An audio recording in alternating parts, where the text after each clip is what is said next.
What's up, everybody? It's Ryan Weaver. I am on the Don't Unfriend Me show, otherwise known as The DUM Show, with host Matt Spear. You guys can find the show at The DUM Show on social media or thedumshow.com.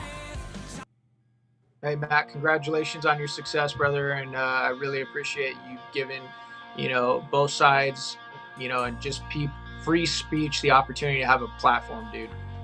Got it. You got it. Thanks for everything you've done for this country, Eli. We'll talk next time. Tell Jen hello, and I'll have this ready in a couple of hours, and you can share it and take a look. I thank you, man. Thanks, brother. All right. Bye-bye.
Adjusting transmitter output. This is the Don't Unfriend Me show with your hosts Matt, Leroy, Amy, Olivia and Mike. Geopolitics, military analysis and election coverage. Coming to you live on the Spreely.tv network and all major social media channels at The DUM Show. Honest, direct, unfiltered. Monday, Wednesday and Friday at 8 p.m. Eastern. We can agree, we can disagree. Just don't unfriend me. What's going on, Don't Unfriend Me Nation? Playing with the lights. Playing with the lights. Seeing what we got going on here. Yeah, that one's better. Well, welcome to the Don't Unfriend Me show. Good to have you here. We are covering the Donald Trump town hall. I guess that's what it is. We covered Nikki Haley and Ron DeSantis. There's been some big news coming out of the presidential election. 4 minutes, we will see the start and the beginning of all this. I don't know what I consider to be the beginning of the race. Like this, everything else precluding what you've seen and heard is really just garbage. It's just noise. When you get down to the final 3 or 4 candidates, predominantly 2 to 3, honestly, that's when it gets interesting, especially in a primary and a caucus. So to see that Chris Christie dropped out, and let's face it, Chris Christie is like 2 people. So that's good. He's gone. And it's funny, as I predicted that last night. I don't know if any of you have watched that show last night. I hope you did. But I told you, I was really expecting Christie to drop out before Iowa. This is really, to be honest, where people are going to be tuned in who haven't been watching Trump go on Tucker or Trump doing a rally. People are going to tune in, and this is really the first time that Trump has really done a town hall outside of Hannity, but really more mainstream, where questions will be asked that won't necessarily be canned. And this is really kind of the kickoff. So I think people are going to be interested. I think this is going to do really well on the show. A lot of people are going to watch it. So, seeing this, it said Christie was going to drop out first. And that didn't shock me because his ultimate thing is the RNC was going to go to him and say, listen, you need to get the hell out of here. This is DeSantis and this is Haley, and you're just killing the polls. And now that the Super Tuesday and the caucuses are coming up in Iowa and New Hampshire, you don't want to detract voters. You don't want to split the vote. So the RNC, as predicted, stepped in and said, hey, enough's enough. Going to need you to back off and step aside. And so he did. Now his entire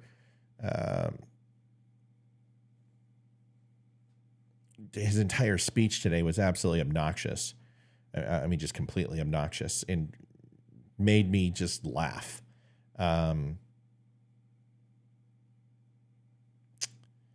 Just blames everybody for being stupid and not smart enough to not vote for Trump, and just typical Christie stuff. And this is what makes Christie unelectable. He's got great ideas. Surprisingly enough, he just unfortunately can't keep his mouth shut long enough to do it. So he made this whole thing about honor and basically took a parting shot at everybody who is planning on voting for Donald Trump, and big old crybaby cornflakes. So it is what it is. I don't hate Christie. I've told you there's things that I actually agree. State's attorneys overseeing crime in an inner city in these large cities, I think is a great idea. I like where he's at on education. Christie has some good conservative ideas. He just, once again, can't sell them and doesn't have the personality. McCallum and Bear are getting ready. And Jesse's on right now, and they're going to hit it. I've got the clock synced. We've synchronized our watches, and we'll be able to turn this on in a second. I'm going to try not to talk too much. Thanks. I'm glad you like the shirt. Go over to thedumshow.com. This is a grunt style shirt, but you can go over to Dumb Show and get some cool ones too.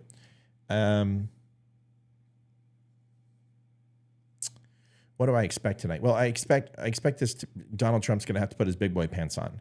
He's going to have to take some hits at Haley. He's going to have to take some hits at DeSantis. So he really puts DeSantis in the rearview mirror in Iowa. I still think DeSantis is going to have a good showing in Iowa. I think Haley might be the dark horse. No pun intended. I think Vivek will suck hind tit. And I think Haley's got a really good shot at New Hampshire. These statewide polls are actually very accurate, comparable to national polls. So Donald Trump's coming out. I will talk a little bit, so will Olivia. You're going to have to get used to that. If you don't want that, then just watch it on cable. But Donald Trump's coming out right now. Let's go ahead and turn this on and give it a watchy. Thank you very much. Thanks for coming up here. Welcome, Mr. President. Great to see you. The first major test for the Republican presidential nomination is almost here. We're going to win the Iowa caucuses, and then we're going to crush crooked Joe Biden next November. Tonight, former President Trump will address the most pressing issues facing the nation. Our economy, the debt of our country, securing the border, getting rid of the woke ideology. But a gauntlet of legal perils hovers over his campaign. They're not after me, they're after you. There's no confusion about who Trump is. While his leading rivals unleash attacks. He's running on a lot of the things he promised. Yeah, I pushed us on Spreely. We're early, that's why. It won't start till 9. So Spreely will start in a couple minutes. Don't worry about that. Spreely will hit at 9 o'clock. So it should be on right now or in a few seconds. First in the nation caucuses. The path to crowning the Republican nominee starts here. I'm going to be there. We're all going to be there together, and we're going to be first. You're first in the nation because of me, but we're going to be America first again. It's America first. You got it, Gene.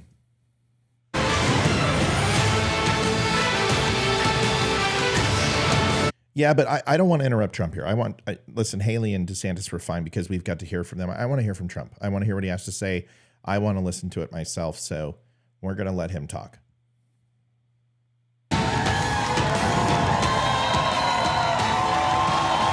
Welcome Welcome to Des Moines, Iowa. Good evening from the Iowa Events Center. Tonight, the last of 3 special town halls this week, just days before the first in the nation Iowa caucuses, featuring Republicans who want to be president. I'm Brett Baer, and we're here in Des Moines as we take a live look outside. It's cold, it's brisk, it's snowy, but we're warm inside with a lot of questions from Iowans. Indeed we are. Good evening, everybody. I'm Martha McCallum. Great to have you. Real quick before we kick off, go over to YouTube. YouTube's been crushing. I think we've got like 50 some odd followers. They're kind of starting to recommend my stuff now because I'm getting close to 1,000. So I think we're at like, I don't know, 907, 908. Olivia's been like so stoked because we're gaining, 5 or 6 a day, which is great. So if you haven't been over to YouTube, you haven't subscribed to our channel, please do so. Thanks. At The DUM Show. Tonight, we are joined by a room full of Iowa Republican voters. Some of them are decided. Some of them are undecided. That's why they're here tonight. Some of them have been here more than one night over the course of this week because they look forward to questioning the candidates. And tonight, it's the former president and the GOP frontrunner. And we note once again that none of the campaigns have... No, I'm not going to be on I've given equal time to each candidate, and I'm going to stick through. I care about the DeSantis and Haley debate, but this is the first town hall. I want to hear for my own self. I'm trying to be balanced, right? I've brought in, this to you, and Trump's here tonight, and I'm going to give him his due course. I didn't broadcast his rallies because we've all heard it. I want to hear what he has to say, and I want to hear the tougher questions because I think these two will ask the question. I want to hear about COVID.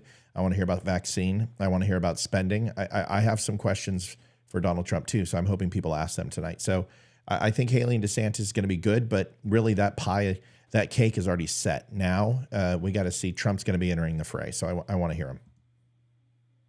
Campaigns have input into who was invited, what the questions are that will be asked tonight. Hi, Sarah. Thank you for being here. Mr. President, we appreciate you making the trek. And before we begin, we want to offer our condolences to you and the former First Lady, Melania Trump, for the loss of her mother last night. Folks, I'm going to pause 1 second, and I apologize. This is recording, but I am going to go and record the debate on CNN.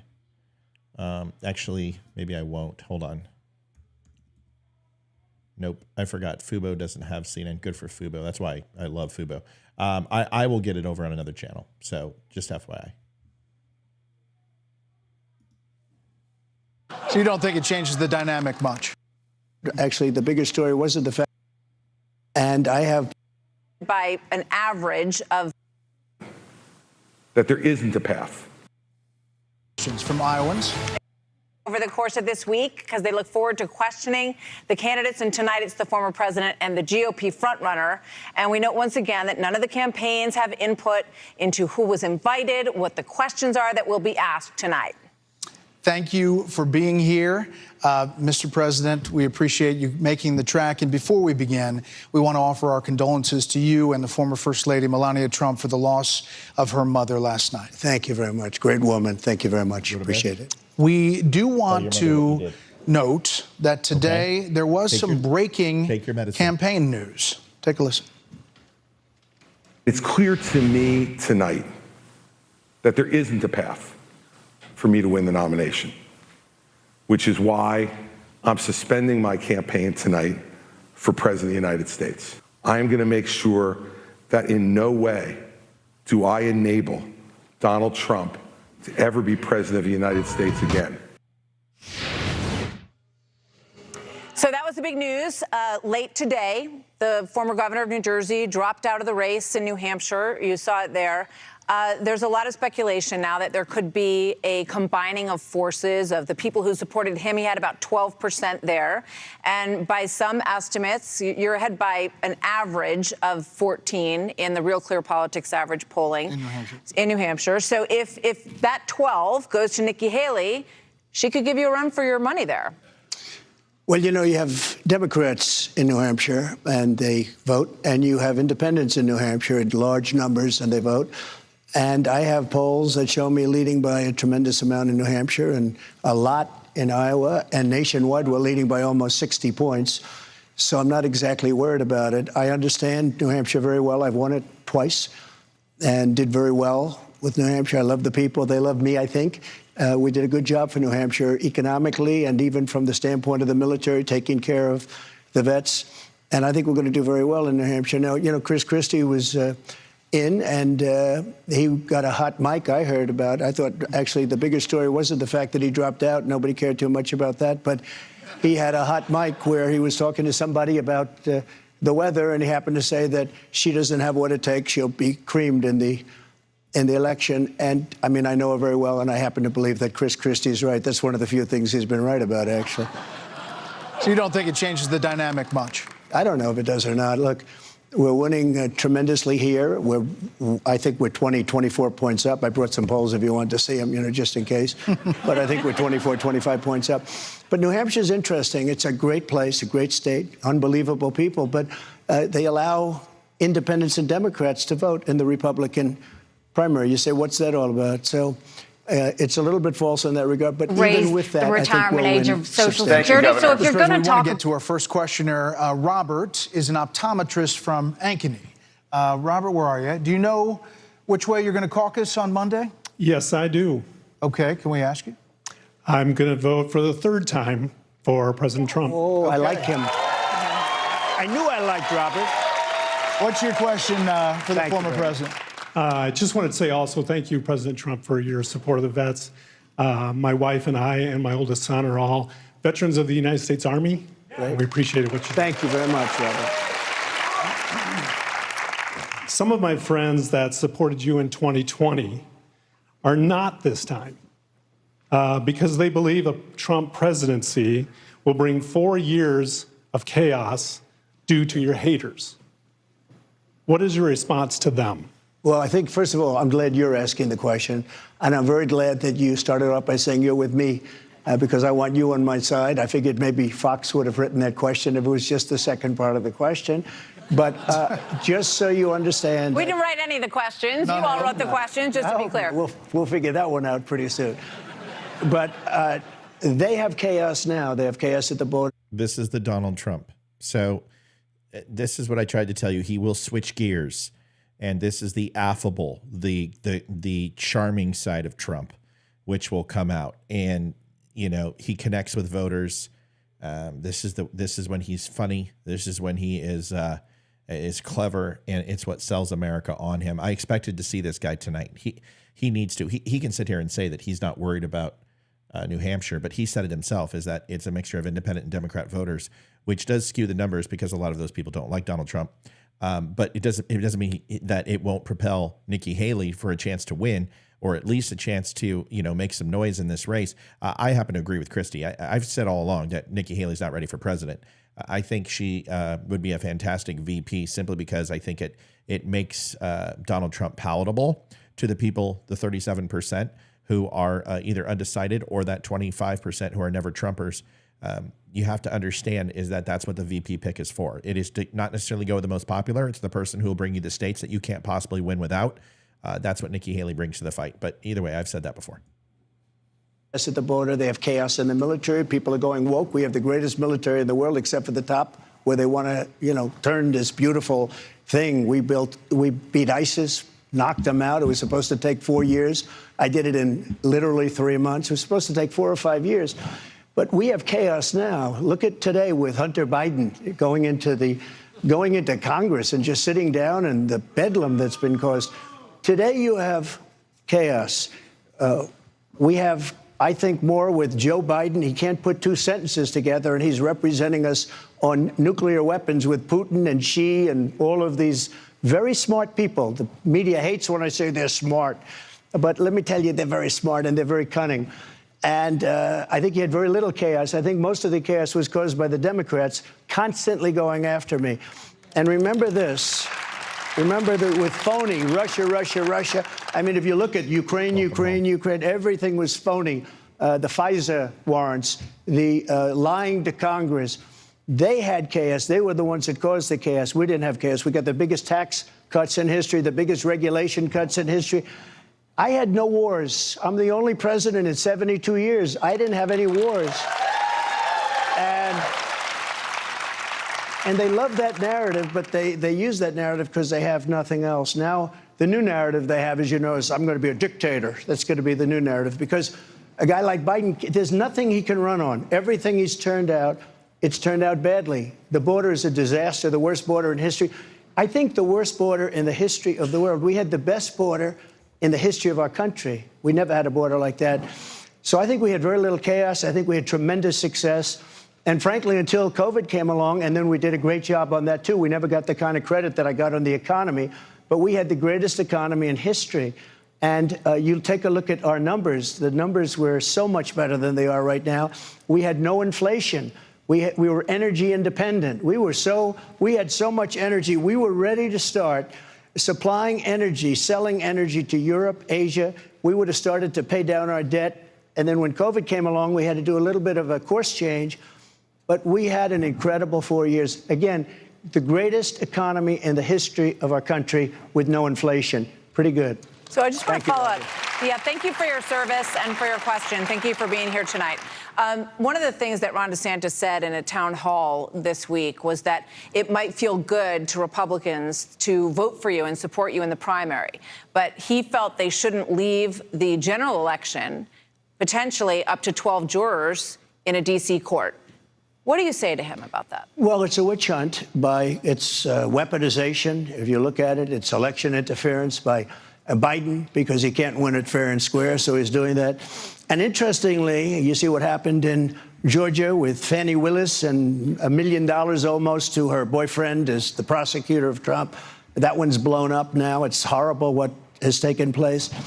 But it's very interesting when you look at... He's also talking, since I haven't been able to chance to do a live show tonight or a recorded show, Fannie Willis, her boyfriend, slash fiance slash whatever, met with Biden 3 times in the White House before they announced prosecutorial advancement in the Donald Trump case, which is interesting, which means that President Biden, by saying, hey, I'm not involved in this, I don't know anything about this, I don't talk to these people, I don't talk to the governors, I don't talk to the prosecutors, I don't talk to the DOJ, it's complete lies. Once again, just more drip, drip, drip from lies from the Biden administration. So there's nobody else that can talk to America like Trump can and explain things that they will go out and disseminate. I will try to keep him honest. By the way, taking out Al-Qaeda and ISIS did not take 3 months. Once the gloves were taken off, maybe. Once the initial wave took place, yes, but it did not take 3 months. That's not true. But I'll try to do my best to give him his thumbs up when he needs it and give him his thumbs down when he says something that isn't true. But he's very good at shifting the focus onto Biden, something that Biden has tried to do with Trump, and the administration now is working on not following the Washington prescription of how to run for president, and Obama's calling for Biden to kind of take the gloves off and even be harder on Trump. So it's going to be interesting where this goes. As we know, Democrats react. They don't necessarily set the pace. Olivia, hi, welcome home. Good to have you here. Hold on, your mic's down. Go ahead, say something. Hello, everyone. All right, Livia's here. We're going to press play. Love you. Here it is. Numbers, he's practically out of the race. In fact, a lot of people say he's leaving the race after Iowa because he's doing so poorly. He's also doing very poorly, as you know, in New Hampshire. I mean, really poorly. And I'm leading Biden in every single poll that's been taken over the last month or two. I just see one. I'm leading in Michigan by 11. That's great. The auto workers are smart. They know that Biden has sold them down the tubes with the electric cars, all electric car mandate, the craziest thing I've ever heard. And they're going to all be made in China, too. So I think when you look at what we've done, we are doing a great job, and we did a great job, and that's why I'm leading in the polls by 60 and 70 points. You know, in recent days, you seem to issue a warning that if in the courts, and even the U.S. Supreme Court, if they didn't treat you fairly, that maybe there would be bedlam in the country. Use that word, bedlam in the country. And in the last 2 days, at the same time, in the last 2 speeches, President Biden is focusing his campaign on the threat to democracy and political violence. Take a listen. I'll say what Donald Trump won't. Political violence is never, ever acceptable in the United States political system. Never, never, never.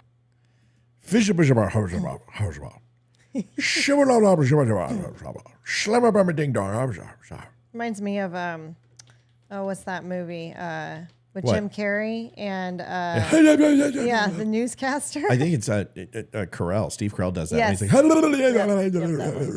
yeah, that's correct. Here it is. All right, so to Robert's question, this is clearly a focus of the Biden campaign. So can you say tonight that political violence is never acceptable? Well, of course that's right. And of course, I'm the one that had very little of it. Take a look at wars. Again, I didn't start. I wasn't involved in wars. We beat the hell out of ISIS. We won 100%. We brought our troops back home. Look at the violence that we've had. Look at the violence we have recently. Right, but when you say bedlam, what do you mean? I think you have bedlam. I think you look at Joe Biden, it's bedlam. You have a man who can't lead. You have a man who can't find his way off a stage after he makes a speech that lasts for about 2 minutes. No, I think bedlam is Joe Biden. I think that he's using this. This is just a political ploy. Trump is a dictator. He wants to be a dictator. You know, it's interesting. I did a show, Sean Hannity. Did you ever hear of him? He's a very nice man. And he said, essentially, you're not going to be a dictator, are you? Tell me. I think he was trying to give me a nicer question than maybe you guys would. He meant it very well. I said, I'm going to be a dictator for one day. Yeah, babe. We're going to do two things. The border, we're going to make it so tight you can't get in unless you come in legally. And the other is energy. We're going to drill, baby, drill. After that, I'm not going to be a dictator. After that, I'm not going to be a dictator. So you weren't saying that if the and the press picks it up. So I said, I'm going to be a dictator for one day. They cut it. They go, I'm going to be a dictator. But they cut the rest of the sentence. No, I am not going to be a dictator. I'm going to manage like we did. We were so, it was actually coming together and coming together well. It was a beautiful thing to see. And we're going to do that again. All right, let's bring in. By the way, that's why I have the poll numbers that I have, because the people, I think this audience is an example. I mean, I asked a question. I said, how many people came last night? How many people came the night before? And I got a very honest answer. Not many compared to what we have. We had a great crowd and have a great crowd. We want to hear from some more of them. We do have a big crowd tonight. That's absolutely true. So let's hear from Jane Jack, who is a teacher from Rhodes, Iowa. Jane, thank you so much for being here. And you said that you plan to caucus for DeSantis, but you're not completely decided. Is that right? No, I will be caucusing for DeSantis. But I will say, Mr. President, I am extremely grateful that in your first term, you accomplished so many great things, but it was also with the help of many great people. Since that time, you have publicly criticized. You guys, if you're experiencing jump or breakup in sound, it's Facebook. It's not me. We are streaming 5x5 in 4K, and every other platform's fine. This is Facebook. It's Facebook throttles people by disinterest. So what they do is that they pause. You'll be watching a video, and then it pauses, and then you try to reload it, it won't reload it. You get 15 seconds in, and then it kicks you out as you go to another video. Well, what that does is it forces paid clicks to other videos, and that's how Facebook makes its money. This is really not important. The point is that if you're experiencing that, you are caught in that loop. What you need to do is either find a new connection. First and foremost, just leave and come back. But you might want to look at your broadband connection. Usually, this is this intermittent signal that you'll get on your cell phone or whatever. It's not always a consistent connection. So if it is doing that, it's you. It's not me. Just want to let you know. And personally demeaned so many of them. If you're given 4 more years, how will you convince good people to take the risk of working with you?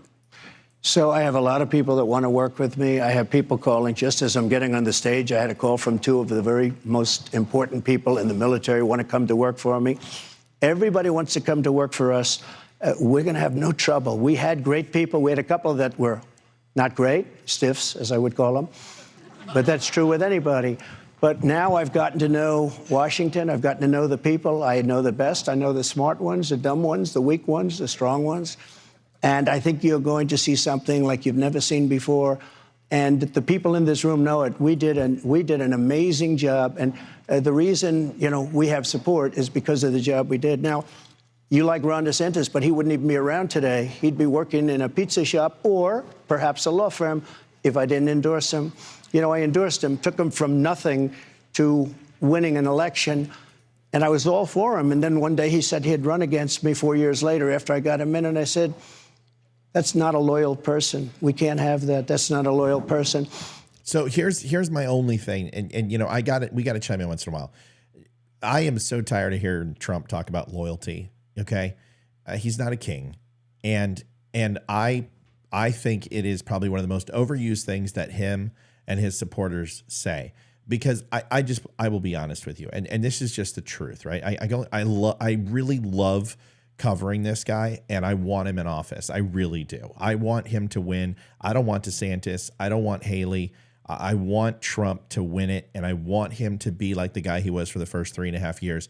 But this time, take no prisoners, right? Just don't listen to anyone but your gut. Trust the people who've been along with you, who have not steered you the wrong way, whether it be Giuliani or whether it be the Kraken or anyone else, and move away from the Maya Yiannopoulos and Kanye West people and all of those people. Don't allow Nick Fuentes in there. Just get the people who understand your vision and who are direly loyal to the presidency. But Donald Trump doesn't show loyalty to anyone. So he's going after Chip Roy now. He's went after DeSantis. He's been after Haley. Trump is a bulldog, and he shows loyalty to no one, but you have to show loyalty to him. To me, that's not what loyalty is. And I think a lot of people need to understand is that if you continue to treat him like a demigod and wrap him in the cloak of demagoguery, this will never stop.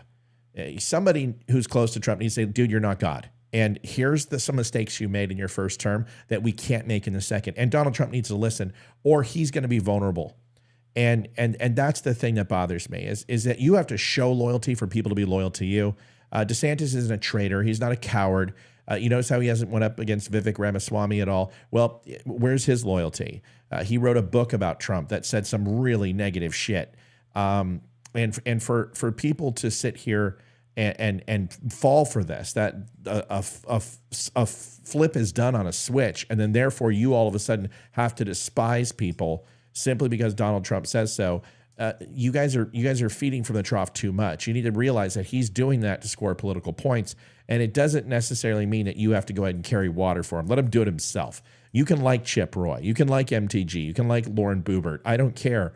But don't do it because somebody tells you. Do it because you truly feel that way. And I think a lot of people play, Peter Piper, and the fluted. I don't know, what is that? What's that guy called? Liv, the guy that does the flute and all the rats follow. Oh, Peter Piper. Yeah, him. There we go. I got it. Yeah, but I started mixing up, picked the pickled pepper and started doing the tongue twister. Anyway, that's my opinion. So you don't have to like it, you don't have to love it, but that's the truth, and that's why you don't like it and love it. Loyal person. So I think you'll be very impressed with what we're going to do. We're going to have the greatest economy in the world, which we don't right now. We have horrible, horrible inflation. And, you're never going to get that 30% down. You might even it, but you're not going to get it down. So, but thank you very much. I appreciate it. Let me just ask you a follow-up on that about who would be in your cabinet, in your administration. Someone said Ron stabbed him in the back. How? So he's not the incumbent. See, this is what I don't understand. Why is it that anybody who wants to run for president stabbed Trump in the back? There is absolutely no precedent ever in the history of this country that a previous president, which there have been who have run in separate terms, is the incumbent. He's not. He is not the incumbent president. He is not the leader of the Republican Party.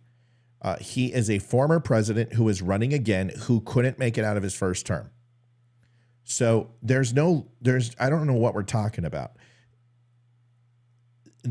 If Ron DeSantis simply did this and said, I'm not going to run until 2028 and I will be on the ticket with Donald Trump right now would be singing his praises. He didn't do that. He didn't do what Donald Trump wanted. So therefore, Donald Trump is now going to berate him, chastise him, make fun of him, call him sanctimonious and everything else, just like he does with everyone else. Because Donald Trump, when he doesn't get his way, he throws temper tantrums.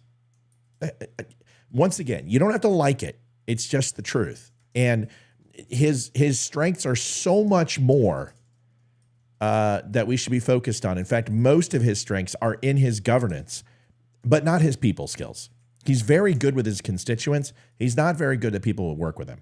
I can't imagine anyone wants to work with Trump because he's went through a litany of people. I mean, my God, we had never seen so many people leave an administration, at least in my lifetime, ever before. And he had a lot of disloyal people. Well, Donald Trump's responsibility is to pick those people. And those 5,400 people that he changes out from previous administration and has to hire, he may not interview every single one of them, but he better be hiring people that he trusts. And this is the issue. When you have 2,000 people who are Obama replants from the previous administration who stay in place simply because you don't have enough people to fill that, that's a bad call. And that's where all those leaks came from. So in year 2, he cleaned house, but by then it was too late. And that's the issue. When Trump goes in, he needs to ensure he has a strategy. He can hit the ground running. He brings in a litany of people who are all new to the scene, who trust him, and get those people replaced. So you stop the leaks, you stop the bedlam, because that's really what happened. So I don't consider Ron DeSantis disloyal or that he stabbed Trump in the back.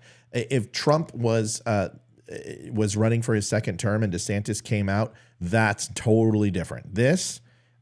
Trump has a lot of question marks. 91 indictments. We don't know what's going to happen there. I don't agree with them. I've already told you the obstruction charges. I think that he did obstruct a few things and needs to be held responsible for that, which is a slap on the wrist and a fine. But he doesn't need to be taken off the ballot. He doesn't need to be in jail. None of that crap's going to happen. But there is a very big concern is, can he run a national election with that many court cases coming down on him? We need to consider that. And I'm okay having a couple irons in the fire because we don't know what's going to happen with Biden. We don't know if Newsom's going to pick up the reins. We don't know if Biden's going to have an unfortunate accident and all of a sudden we're facing Kamala. There's a lot of unknowns, folks. And having enough candidates who could possibly fill the shoes is not a bad thing. So that's just my opinion. Okay, here we go. If you are the nominee, which I know you expect to be, who would be in the running for vice president? Well, I can't tell you that, really. I mean, I know who it's going to be. Give us a hint. We'll do another show sometime. Well, what about any of the people who you've run against? Would you be open to mending fences with any of them? I will. I've already started to like Christie better. Christie for vice president? I don't see it. That would be an upset. Christie for vice president. Ladies and gentlemen, I'd like to announce. I do want to get to this other question before we move on. And once again, Ron DeSantis, now this is where people, you don't have to listen to me. I'm not a god. I'm not a hero. But right there, he just told you who he's looking at. Who picked up on it? Did anyone pick up on it? Livia, did you pick up on it? No. Did anyone pick up on who he just said he would consider to mend? Who does he have to mend fences with? DeSantis. No. DeSantis has already said and publicly stated to multiple newspapers and all throughout Iowa, I will not be vice president for Donald Trump, no matter what. Haley, of course, because that's all who's left. Because Vivek Ramaswamy, he doesn't have any fences to mend. So this is why I told you this for 3 years. Trump would be an idiot not to vet Haley. She brings an element that is not in his camp right now. He gets the suburb female votes. It creates a very large push for Christian conservatives who have kind of left the plantation, and it also gives him the big donor money that he's going to need to run a national election against Joe Biden. So let's everyone just stop and use your fucking head and stop acting with emotion, okay? Because it doesn't work. Emotion is weak. Stop it. Use your brain. You've got one. Stop. Oh, Haley's a rhino. Do you think Trump thinks Haley's a rhino? No, he doesn't know. He doesn't care. All he cares about is the states that will check off and go with him, that are swing states that will not go with Biden, and she opens up the Northeast for him as well. Think. On to the big issues, and that is Jacqueline. She is from West Des Moines, and I think you said you're undecided, or you're making your decision. That's correct. And do you have a couple people that you're looking at? Trump and Vivek. Okay. Good. And what's your question tonight for the former president? My question is, I would like to know. Michael says, I hope you're right, Matt. When I'm wrong, you can say that. Otherwise, it's like, oh, Matt, that's awesome. Thanks for telling us. When I'm wrong about it, because everyone said, Haley will not even make it this far. I told you. You don't listen to me. He needs a woman. listen, this is my love. This is my passion. You know, you can ask my wife. She's not going to lie. She sits there and on Fox, I'll say something 6 months before or 20 minutes before. And then, you know, You do it with sports too. yeah. So it's just, everyone has a gift. If this show doesn't work out, you need to go and be a political advisor for a campaign. No, I don't, because I couldn't handle them. They're too ostentatious. But we have to understand is that people have gifts. Some people are supermodels. Some people are sportscasters. Some people can shoot a 3-pointer in the NBA. My gift is to predict current events and also future events based upon things that have happened in the past and studying this ad nauseum. Nikki Haley always made sense. And Donald Trump was grooming her. And whether you know that or not, he was. That's why he made her an ambassador, because geopolitically, that's where a vice president needs to be strong, is geopolitical politics. And she is good at that. Now, she has a little bit of tendency to want to flick the trigger and put in troops. She doesn't have that choice as a VP, and it won't matter. But trust me, they'll pull the reins back. Donald Trump was just as aggressive when he first started. So if you looked at Donald Trump when he was campaigning, a lot of people would say, wow, he sounds like a neoconservative. And he did. So he went from the extreme of being very liberal and moving to the neocon side and then going more to the constitutionalist side throughout his presidency. So let's just, let's take it a step. I'm sorry, I didn't want to talk this much, but I'm getting excited because I like what he just said, because it makes me look good. Term that you didn't quite get finished during your first term. Well, one of the things would be energy, even though I set records on energy, but I was going to be energy dominant. We were energy independent, and we had your bills down low. We had your gasoline for the car down to $1.87 a gallon. We had it down even lower than that at some points. Now it's at $4 and $5, and that's not acceptable. Your home heating bills are 4 and 5 times higher than they were with me. So I'd be doing that. I'd be doing... I'd finish up the wall. We built over 500 miles of wall. That's one of the reasons we had and we got Mexico, by the way. We got Mexico, very importantly, to give us 28,000 soldiers free of charge. That's more money than anybody can even imagine, free of charge. And we also remain in Mexico policy, not remain here, remain in Mexico.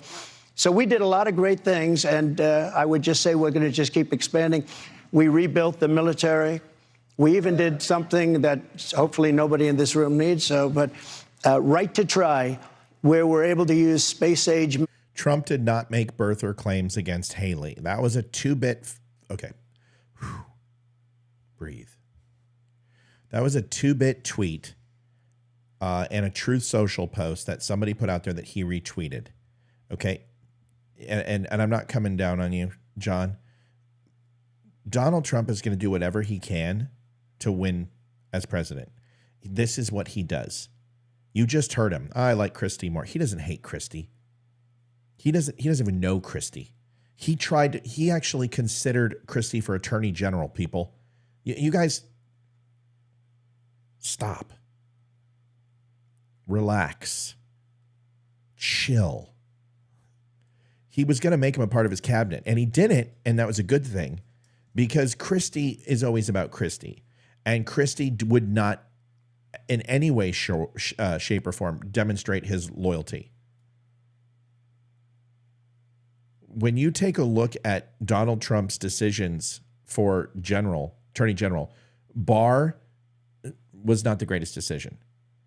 Who was the other guy? It wasn't Arlie Specter, was it? No, it was some other guy. It wasn't Specter. For the love of God, Matt, you're losing your brain. What was his face? I'll figure it out in a second, and it'll come to me, and I'll be like, oh yeah, this is what it was. But this is the guy who accused himself right away when it came to a lot of the accusations of, Russian collusion and everything else. And you got to consider that his choices of people he put in place weren't strong. But he at least knew who Christie was. But he doesn't hate Christie. He doesn't hate Haley. He doesn't even hate DeSantis. Donald Trump, if he knew that DeSantis would take the vice presidency and it would benefit him to win, he absolutely would. If you think Donald Trump loved Mike Pence, then you've got another thing coming. Okay, let's watch this. Jeff Sessions, thank you. My God, Arlen Specter. Pfft, how far did I go back? I mean, my Lord. That was like 30 years ago. That won't be approved for 4 or 5 years that work in many cases. And I've saved thousands and thousands of lives with Right to Try. Thank you very much. So we're going to take a quick break. We're going to go talk about the economy when we come back. That is the #1 issue in every poll on voters' minds. So join us when we come right back with lots more questions for President Trump. Good to have you here, Nice. We sir. can make up some time. I think Martha McCallum's so pretty. She is. She's smart, too. She's wicked smart. Wicked, awesome, smart, like you. The first presidential election. Yeah, but you're hot. Too. But we had some great You are too smart. Oh, this is a total Trump chick. I'm just telling you right now, she is so Trump. Look at her close her eyes and smile. This is such a woman thing. Why do you guys do that? This long pause of closing the eyes so you can bat the eyelashes. Give me a break. Come on. That's our shut down in terms of COVID. I wonder if he wants to grab her by the Percy. The Percy, her purse, because she may have a Louis Vuitton bag. Oh, you're horrible. Ali Flockhart. There she is. Hi. Shelley, thank you for coming out tonight. What are you thinking about Monday night? Hair toss. Come on, dude. Like, listen, when you got game, you know when another person's flirting with you, and she is totally. Watch. I'll be surprised. And who you're going to support, and what's your question for President Trump? He's sitting right there. I told you. And I want to sit on him. I want to sit on his big lap. Look at Trump. Right Trump. there. Oh, thank you. I knew that. Who didn't? I knew that when I looked at you. Yep, Thank she's you very blushing. much. Appreciate it. Of course she is. Yes, so my question That's great. You're a business owner. I'm a business owner.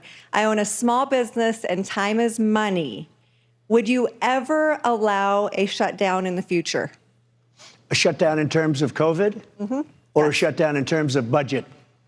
Because, you know, they're talking about a budget shutdown right now, but This is the Trump I love.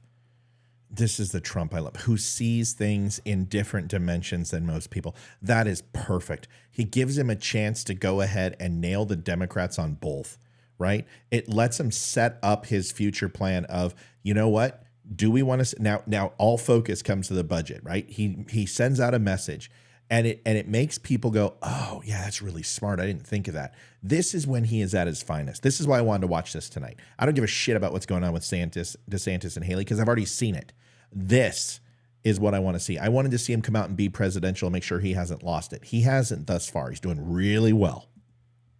shut down. Correct. No, I wouldn't. And I never did. I let the governors make their decisions. And some of them, like from South Carolina, you know Henry McMaster, and frankly, North Dakota, a few of them, Tennessee, they didn't shut down at all. Florida did shut down. Ron DeSantis shut down. Or, as he's known, Ron DeSanctimonious. He shut his state down very violently, actually, and shut the highways down. Donald Trump shut the... Listen, this is where I take some umbrage with Trump. And this is where McCallum and Bear need to hit him. He shut the country down. Everybody remembers 14 days to flatten the curve. Fauci was his guy. I don't care that he's been there since God was a corporal. Donald Trump locked us down too.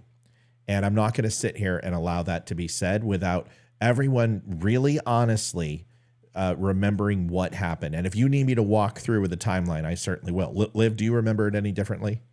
No. I remember Fauci and Trump and Pence coming out every day and talking and giving us updates. But I remember Trump shutting it down. And that's okay. No, Trump's hands weren't tied. He's the president of the United States. What? Okay, then if Trump's hands were tied, then so were Joe Biden's. Fair enough. So nobody can say anything bad about Joe Biden when it comes to COVID. I will not allow that to happen. You are the president of the United States. He could have fired Fauci if he wanted to. He could have kicked everyone off stage. He could have said, listen, here's my Surgeon General. This is what we're doing, and this is the only thing we're going to do. No, it's not true. Don't sell ourselves short. Trump was not a victim of COVID. Okay? Trump was not a victim of COVID. He had some very tough times in COVID, and there's no expectation that he could have done much different when it came to the results and the impact it had on his administration and the country with the unknowns. But you can't tell me that every decision he made was a good one. That is complete crap. I've already given him credit for the 600 and some odd pieces of regulation that he pushed through and got, life-saving medication and life-saving test procedures that were all being blocked by the FDA. He did wonderful things. Operation Warp Speed, whether you agree with the vaccine or not, he pushed it through and got it done. The first 90 days, his approval rating on COVID was 71. Don't get me started, folks. He did some good things. But you can't sit here and tell me that the balcony incident, that putting Fauci up there for having the miscommunication about masks and miscommunication and locking down our schools and not fighting the teachers' unions. Don't give me this crap that he didn't have a choice. He's the president of the United States. The buck stops with him. He has executive order power for this reason. State legislatures, emergency powers, all were within his rights to use judges to do exactly what they did with the election. He has that power as the president of the United States through executive order. So I'm not going to sit here and allow that to take place and him to blame DeSantis. DeSantis was an entrepreneur and an absolute journeyman with the way Florida handled COVID, and every single state should absolutely have followed that model. He took on California. He opened up shipping lanes. The entire He didn't shut down schools, He which didn't. is the most important thing. Listen. He did some things with shutdown, but he was one of the first to open and push back. He released the mask mandates. He went after the school unions. You're not going to sit here and tell me that Ron DeSantis did not handle COVID amazingly, because he did. Okay, so Trump is hitting him on DeSanctimonious for a reason. He's telling something that is not accurate, and I'm not going to sit here and allow it to take place. Okay, that's it. That's all I'm going to say about that. I'm a federalist in a sense because that's the federalist way. No, I didn't actually have a shutdown, despite the fact that some people wanted to and some people didn't want to. But we had some great governors. The governors that did the best job were Republican governors, and they were the ones that didn't shut down. Thank you. Thank you very much. Love you. Appreciate it. So, but a lot of people say, that you listen too much to Dr. Fauci. Yeah. You were present. Liv, what do you think? Yeah, Martha McCallum's going to get him. What do you think, Liv? I mean, because he's just even there where he's pumping the fist. I mean, he seems rejuvenated. He seems more youthful. He doesn't seem tired. This is where he shines. What are your thoughts as a woman voter? And since Hillary Clinton says that I tell you what to do anyway, why don't you tell us what I think? Tell everyone what you think. And what do you think of him, hon? I mean, well, he definitely, the few minutes I've seen of him, he seems, a little bit better. He hasn't mentioned the election once, so that's a huge plus in my book. Missing part of it, kind of bummed I missed it, but at least I'm here now. I need to see some more. Okay. I need to see more of him, not just in this setting, but his rallies. All right. Well, let's too. watch this. You're absolutely right. I've been going off for a little bit. Let's watch. I'm going to give it 10 minutes and I'll hold off all thoughts. Let's just listen to this. President at the time could have perhaps influenced keeping things more open. And of course, Ron DeSantis would definitely argue with your characterization of how he handled it. But if you go back and look at the records, you will see that the biggest fan of Dr. Fauci was Ron DeSanctimonious. He was a big fan. He said, I go by, exactly, quote, I go by what Dr. Fauci said. He said that 2 months in, all the way through, and then eventually changed when it wasn't, that wasn't the dessert of the day. But Ron DeSantis was a big Dr. Fauci fan, and nobody wants to cover that. I say it every time. I don't care if he was or not, but, when they hit me with this question, Dr. Fauci was not a huge factor in my administration. He became a much bigger factor in Biden's administration. He was there. He was somebody that was in government for 40 years. He did it for 40 years. So a long time. And what do I say? You've been doing this for 40 years, get out. But he wasn't a big factor with me. He was a really big factor after I left with Biden. That's not true. And I'm not going to let him sit here and do that. So it's not true. I watched every single one of those press conferences. I watched every single day. I reported on this multiple times on Fauci, and the love affair that he had with him was strong. And the reason why is because Trump needed strength at that point, and he needed Fauci to be right. This was a big one. This was going to determine his presidency and his legacy. I don't blame Trump for COVID. I think Trump did a phenomenal job with what the information he had.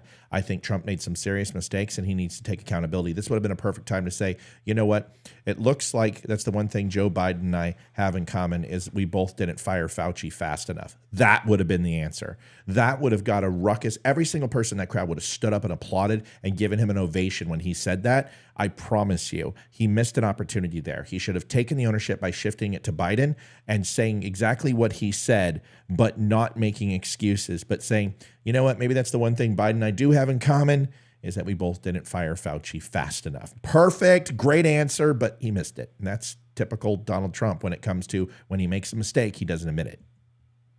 You said this week in an interview that if there's an economic crash, that you hope it happens now. Yeah. That you don't want to be Herbert Hoover. I don't want to be Herbert Hoover. You're not saying you're hoping for a crash, just to be clear. No, I think this. I think the economy is horrible, except the stock market's going up. And I think the stock market's going up because I'm leading Biden in all of the polls. That's every right. poll. Every That's single right. poll for the last... That's right. With state 100% right. We saw the stock market fall when Biden took office. We saw it go up when he took over in 2016. We saw it on an upward hockey stick for the entire time of his presidency up until COVID. And now it's going back up again 12 months out from the polls. This is standard. I've already covered this. Sorry. I kind of shut up. I apologize. You're fine. that normally are not easy to lead. You know, when you're leading in Pennsylvania, you're leading in Michigan, you're leading in Wisconsin. We're leading in... Good night, Mike. Virtually every state and of the swing states, and overall we're leading by a lot nationwide. But I would say this, we have a situation which I believe the stock market goes up because I'm leading. I think if I wasn't leading, the stock market would be 25% lower.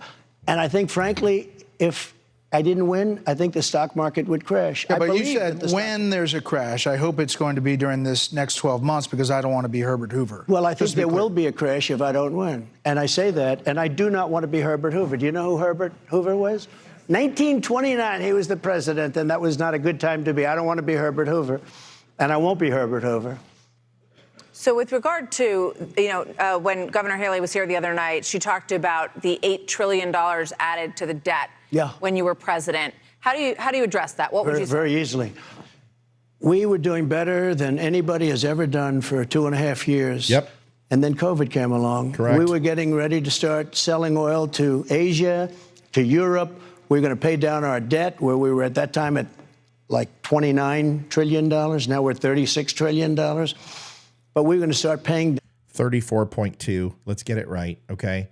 That's like when people say, oh, Donald Trump has spent $9.7 trillion. No, he didn't. 6.2. So we're not $36 trillion in debt. That's crap. Right now it's $102,000 per person.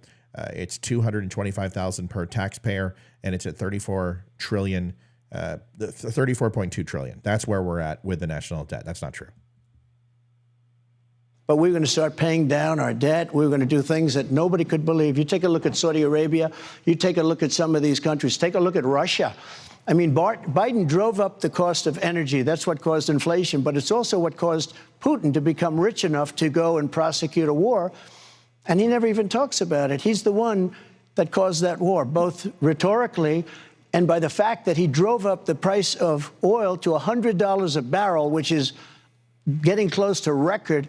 And Putin was making a fortune. He's the only guy who made a fortune during a war. If he didn't have it, I was at $40 a barrel. If he was at $40 a barrel, Putin wouldn't have done it. Now, yeah, $40 a barrel. Olivia and I come from oil country in Houston. $40 a barrel is not a good thing for oil country. $100 a barrel is also not a good thing for oil country. There is a sweet spot. That's $72.50 to $79 a barrel, to $86 a barrel, all very good, and you're making record profits. But a lot of people understand is that when you look at Trump's gas prices, a lot of that had to do with COVID, is that people weren't buying fuel at an incredible rate, and it just drove down the price. We saw gas at one point they were saying was going to get down to like $8 or $9 a barrel during COVID. So, Trump did very well during his presidency, and he had punched his ticket into 2020. COVID hit. And it's a tale of two cities. And Joe Biden's presidency is a tale of two cities too. And you can't say that Joe Biden inherited Shangri-La. And it's not Trump's fault. It's not Biden's fault. But Biden, for what he inherited. But Biden made it worse. And that's the problem. And that's what we need to understand. And Biden has just most recently stopped the overregulation, stopped the selling of the oil reserves, opened up leases for energy independence. He's done things that went back to Trump's way, including on the border, and now flirting with, remain in Mexico and other type things. So, Biden realized, holy crap, if I just would have said it and forget it, we were on a path to recovery. That's not what happened. He decided to muddle with it. He kept his promise to Obama, who came out 3 months before the election and said, I'm not endorsing you unless you go ahead and rewrite every executive order that I had in place, and you go ahead and veto every single and redline every one of Trump's. That's what he did, and it messed up our economy to literally that we're just starting to see certain pockets of recovery. Still bad, inflation still bad, food and commodities still bad, but we're starting to see some basic recovery where those jobs are starting not to be created, but come back. We're starting to see businesses open up. We're seeing housing prices go down, but this is where the Fed has to go ahead and jump in and be very careful with lowering interest rates at the same time of not creating a devaluation in our own dollar. So there's so many things to this, but the market is responding to Trump. And not that he's guaranteed to win, but what everyone thought was going to be Biden coming out and just taking this with no problem, people are starting to embrace the idea that Donald Trump has a chance to win. If he can get through the legal ease that he's going through and the legal problems that he's going through, there is a very good chance that he can make a fight of this, especially if he makes some really strong decisions and continues to act like he is tonight. I apologize that I'm adding so much to this, but it's really important because I've been waiting for this Trump for almost 3 years, and now that I like your input. I like to you can read the inside better than I can. So yeah, now that he's here, I'm excited. This is what I want to see because this Trump is unbeatable if he can just focus on what he's doing. Hit Haley once in a while, hit DeSantis, fine, but just be as honest as you can. And I have caught him in a couple of whoppers so far. Here we go. Done it, but he also wouldn't have done it because he couldn't have done it because oil wasn't high enough. At $100 a barrel, he made a lot of money, and he's making a lot of money because it's so high. So when and it's also what caused the inflation, because energy is so big. It's so real quick. Somebody asked me for stock tips on an iPhone year release. Always invest in aluminum and Taiwanese semiconductor. That's the only stock tip I'll give you. That's it. So big. It's such a big deal that when energy goes up, if you make donuts, if you make hamburgers, anything you do, you have trucks that deliver your product, you have to heat your stoves, your ovens, anything you do, it's all energy. And we had the highest cost of energy in history. When they talk about New Hampshire has the highest price of energy, the highest cost of energy of any state in the nation. They should vote for me because I'm going to cut their energy price in half. So when Nikki Haley and Ron DeSantis hit you again and again on this $8 trillion figure and call you a big government Republican, what do you say to them? I say very simply, we were starting to pay down debt. We were going to pay down a lot of debt. When COVID came along, if I didn't inject this country with money, you would have had a depression, the likes of which you've never seen. You had to inject money. We gave businesses that were going bankrupt, temporarily bankrupt, but they needed money. We helped businesses. If I didn't do that, you would have had a depression in this country. That was a very good investment. And now what they should be doing, instead of the kind of debt that they're building at record levels, they should be paying down their debt, and they ought to go into the energy business instead of this green new scam business that they're in. But what about the future? What about cutting spending? $34 trillion in debt. Let's look at what you would do in terms of getting that number down. What would you get rid of? We have a lot of cutting. Listen, this is the hardest part for me is staying quiet. Really? I had no idea. Shush. This is percent growth in national debt per president. You take a look between Barack Obama. Donald Trump only contributed 33%. Now, a lot of people are like, oh, my God, that's very similar to Bill Clinton. Now, here's the staggering thing is Bill Clinton cut the defense budget by 500 and some odd billion, and he still spent 5.8 trillion. It just shows you that Democratic policies is Barack Obama was the first not to cut the military. simply because of what happened with Afghanistan, because he doesn't have a choice. It's not that he didn't make cuts, but his spending was completely out of control, and boosted it from very similar between the 11.9 trillion and 20.2 trillion between George Bush and Barack Obama was very similar to the increase that you saw between Bill Clinton and George Bush, not from a fiduciary number, but from a percentage. Is you would add both of those up, and you could see the disparity between two Democrat presidents only equaled one of George W. Bush. But the reason why is because when you cut, $1.5 trillion to $2.25 trillion away from the defense budget in your 8 years, George Bush has to make that up in a 4-year period of time when we had to go to war after 9/11. So we were ill prepared for that, and that's the giant spend. You also see that with Ronald Reagan, which has a lot to do with the nuclear arms race. What has to do with the constant, the constant proxy wars. You're talking 12 different countries that we provided armaments for in proxy. The Sunnis, the Shiites. This is where we started seeing the life of the Mujahideen out of Iran. You saw Al Qaeda begin from this time period, and the Islamic Brotherhood. This was a clandestine period post Cold War, pre Cold War spending, which was just out of sorts. But most presidents since then have been fairly across the board, all of them. So for Donald Trump to be at a 33% spend at 26.9 trillion, and most of that, a big chunk of that, almost 1.9 trillion was in his first 30, 40 days in office with the omnibus bill, if you remember that, when all the pork barrel politics that the Democrats put in. Trump really, truly, when you look at it, was 6.7 after that omnibus bill. He is in line with Bill Clinton. He is in line with Bush. He is in line even with Jimmy Carter from a percentage, and Ford and Nixon.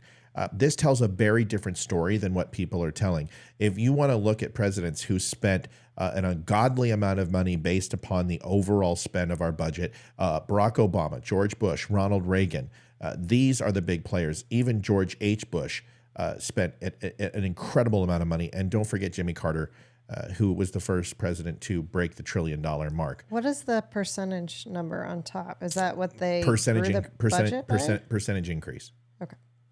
So that's a percentage increase to overall predicted budget. So when you look at that, this explains why we are in debt. But Donald Trump had a surplus for the first 2.5 years and was making record growth in the GNP. COVID stopped all of that. But if you looked at him at the 2.5-year mark and you stuck a pin in it, you would be like, Donald Trump is one of the greatest presidents in history when it came to our economy, and he certainly was.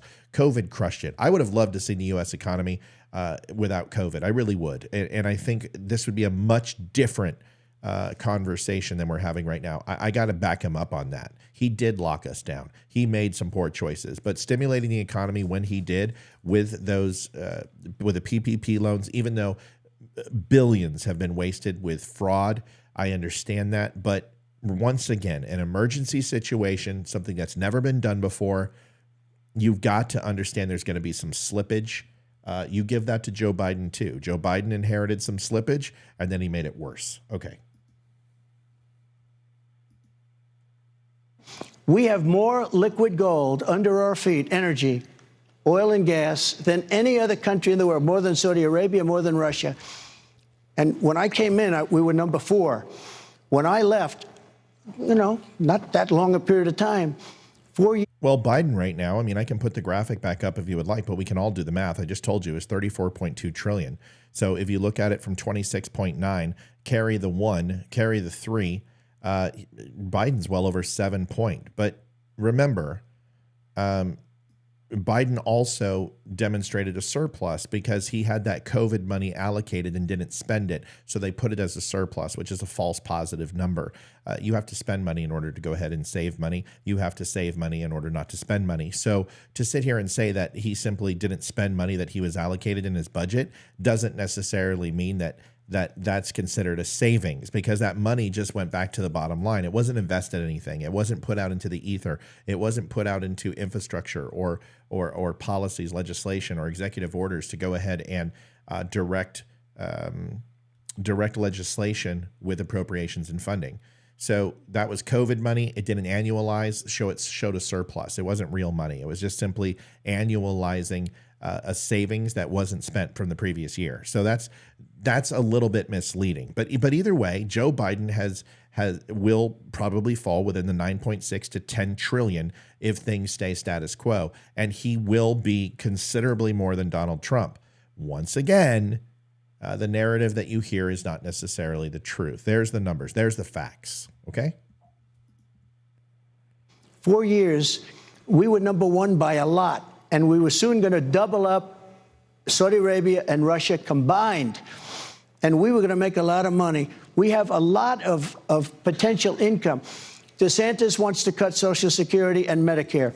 Nikki Haley wants to cut Social Security and Medicare. Nikki Haley wants... No, Kristen, it's not a true surplus. Okay, so Liv, you're balancing the book. Okay, and for the months of January to December, you have $1,500. Okay. Okay, and you're slotted to spend $2,000. Okay. Okay, so your budget's $15,000, but you spend $2,000. The reason why is that Hayden broke her ankle and she needed to go to an orthopedic surgeon and have rehab every single month, and it cost $500. Deal? Deal. Okay, the next year she doesn't have that surgery, so you up your budget to $2,000, but you don't spend it because all you need is $1,500. Did you save $500?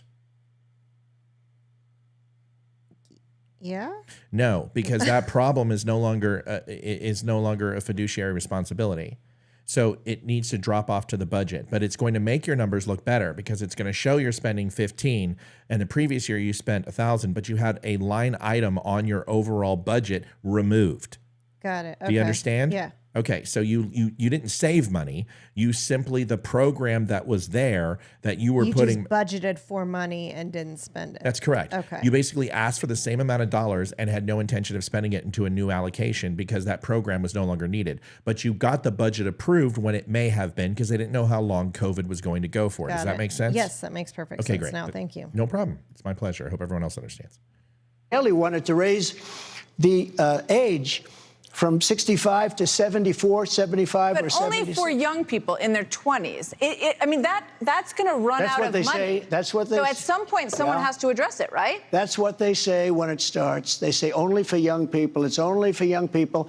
And then it doesn't work for young people, and they end up getting up to people that... Yes, Christine, it's a false positive, like I said. Yeah. It looks good on the books, but it doesn't necessarily make it. He's going to use that. Of course he is. And Trump would too, but it's not real. Okay. The COVID discretionary and additional budget disappeared, and that money was not spent because there was no longer any need to, but we didn't know how long it was going to go when we wrote the budget. Does that make sense? Okay, good. People, and they end up getting up to people that are of the age where it matters. No good. All right, let's go to Kim, a small business owner from Brines. Is that correct? Kim, where are you? That is correct. Do you know who you're caucusing for Monday? Yes. I am proud to say I am a caucus captain. For? President Trump. With a white and gold hat. I have that white and gold hat. Thank you very much. That's beautiful. Thank you very much. What's your question for the former president? You've said that you can take care of the border in 24 hours after taking office. How will you gather the several millions that have already entered our country illegally and return them to their country of origin? Great question. It's not sustainable for our country. We have millions and millions of people here. It is not sustainable. Did you see in New York City where they're getting the regular students out and they're putting migrants in their place? We are going to have... Okay, so... All right. So I don't agree with this at all in any way, shape, or form. We've closed enough schools. However, when the recent snowstorm that just hit the East Coast and dumped all over Buffalo, New York, and everywhere else, there were going to be record cold. So they were intending to close the schools and bring homeless into the gymnasiums in the schools to protect them from the cold weather elements. Now, do I think that's a good idea? No. Do I think that's good policy? No. Do I think you should allow people to die from exposure like they die every single year, if we have the capabilities, yes. That's what YMCA is for. That's what churches are for. That's what parking garages are for. That's what auditoriums are for. For the love of God, open up the New York Giants Stadium in Jersey and Meadowlands, and open up the New York Jets, whatever it takes. But I don't agree with going into the schools. But I want to add some perspective, okay? I just wanted to make sure everyone understood that they're not shutting down schools to house illegal immigrants like it sounded. I want to add context, not because I agree with it, but because it's important to bring you the truth, okay? That's kind of what we're here for, I hope. Country, we're bringing everybody back to where they came from. We have no choice. We have no choice.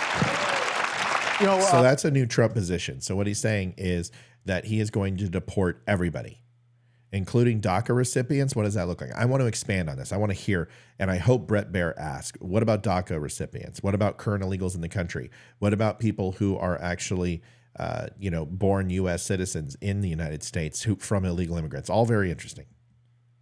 We have no choice. We have no choice. You know, thank you. Denise is here as well. Denise, where are you? You know, Denise came to our town hall last night. She came in saying that she was, if I remember correctly, you were leaning towards President Trump, but you did say you heard some things last night that you liked. Yeah. So where are you tonight? I spoke with a lot of my really close friends after last night. They were all up and wanted to know how it went. And we got back to President Trump. We just... I love you. Well, you were waving. I'm telling you guys, Iowa... Yeah, if everyone thinks Iowa's going to go to DeSantis, I don't think so. I don't think New Hampshire has a really good chance for Trump to lose it, and Trump told you why. He knows. We'll see what he does. But for someone who hasn't even really been in Iowa, these caucus captains, they bring 10, 20, 30, 40 friends. It's a completely different animal. So I got a question. Yeah, go ahead. Why is Iowa such a big swing state? I mean, they're not a huge population. Surprisingly enough, it's not a bellwether state. So Iowa isn't. Iowa is, there's tradition there with primaries and kind of being the start and the kickoff for the entire country to start its primary season. Ohio was a bellwether predictor. And unfortunately, there's only been a handful of presidencies that have been decided with Ohio, and 2020 was one of them. I mean, Trump won Ohio and still lost the election. He also won Florida and still lost the election, which is incredible. All those swing states, the Democrats knew exactly what they were doing with mail-in ballots. But the whole thing is, and we need to understand, is that there is a tradition here, but it's all about momentum in these primaries, and Trump knows that. And if he wins Iowa, that's going to be really big for him in New Hampshire. But if it's close, like if Haley beats DeSantis and gets second, I anticipate DeSantis dropping out. He has to either win Iowa or it has to be close, like a vagina hair from a win. I apologize. I don't mean to be graphic. But it needs to be really close for him to gain any momentum. But if Haley comes in with a strong third showing or takes second, I have a feeling she'll win New Hampshire. And if that happens, she wins Iowa, she wins New Hampshire, watch out. Because then you got DeSantis dropping out. Vivek is going to probably stay in as long as he can because he wants to be a disruptor. But you've got Chris Christie's votes going to Haley for sure. That is a very different conversation than where Trump is right now. So understand, Iowa is not...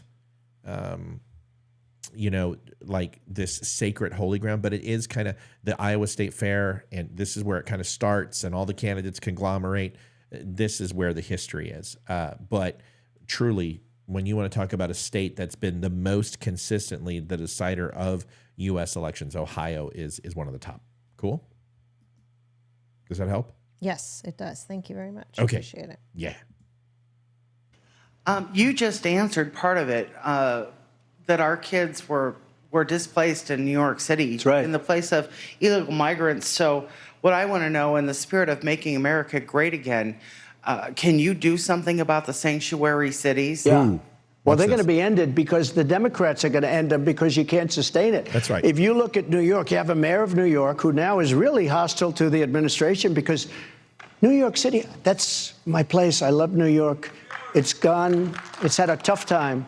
The previous mayor was the worst mayor in the history of our country, de Blasio. Do you ever hear of de Blasio, the worst? But what's happened is this country cannot sustain 15 or 16 million people, because I think that's the real number. I think by the time his administration ends, and hopefully quickly, it's going to be... I'm going to promise you right now that if Donald Trump gets into president, I'll tell you how he's going to handle sanctuary cities. And if he doesn't capture this, and this is how he should do it, is what you do is you go to the liberals and you say, you give me the wall, and I will go ahead and propose in my resolution to give you DACA recipients, but you have to eliminate sanctuary cities. And he will trade ponies. They'll make him look like the bad guy.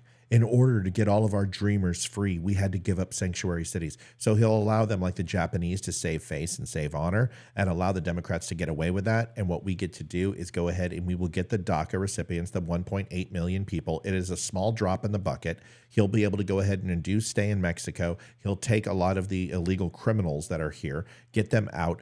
Anybody who's a multi-offender will get out, and Donald Trump will deport them, but then he loses the sanctuary city haven that they're coming for, and it stops immigration down to zero. That's what he'll do if he's smart. And honestly, the Democrats are looking for a way out. They want to walk that back as fast as they can. They're losing votes. They're losing support in these larger cities, and that's how you do it. So Donald Trump, I'm available. Okay, I'll take a retainer of $1 million. That's all I want. $1 million for all 4 years. That's all I need. Just give me a call.